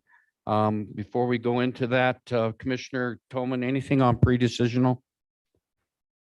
Thank you. No, I don't believe Okay, so. so we will go into executive session for personnel and real estate. And just before I entertain a motion for that, I would like to just notify the public that we will adjourn after the executive session, if there's any action taken or if there's not. Immediately following adjourning from the regular Board of County Commissioners meeting, we will immediately call to order the Board of Equalization meeting. And basically there we'll look at the facts and findings and go through that piece of it. We'll adjourn when we finish that. And we'll take a break to then come back for our strategic budget workshop. And we'll pick a time close, we're hoping around 2:10, pending what time we get out of Board of Equalization. Is that correct, Commissioners? Is that okay? Okay, with that, I'll entertain a motion to go into executive session for personnel and real estate. I so move. A motion by Commissioner Lloyd. Is there a second? Second. Second by Commissioner Smith. Any further discussion? All those in favor signify by saying aye. Aye. Opposed, same sign. And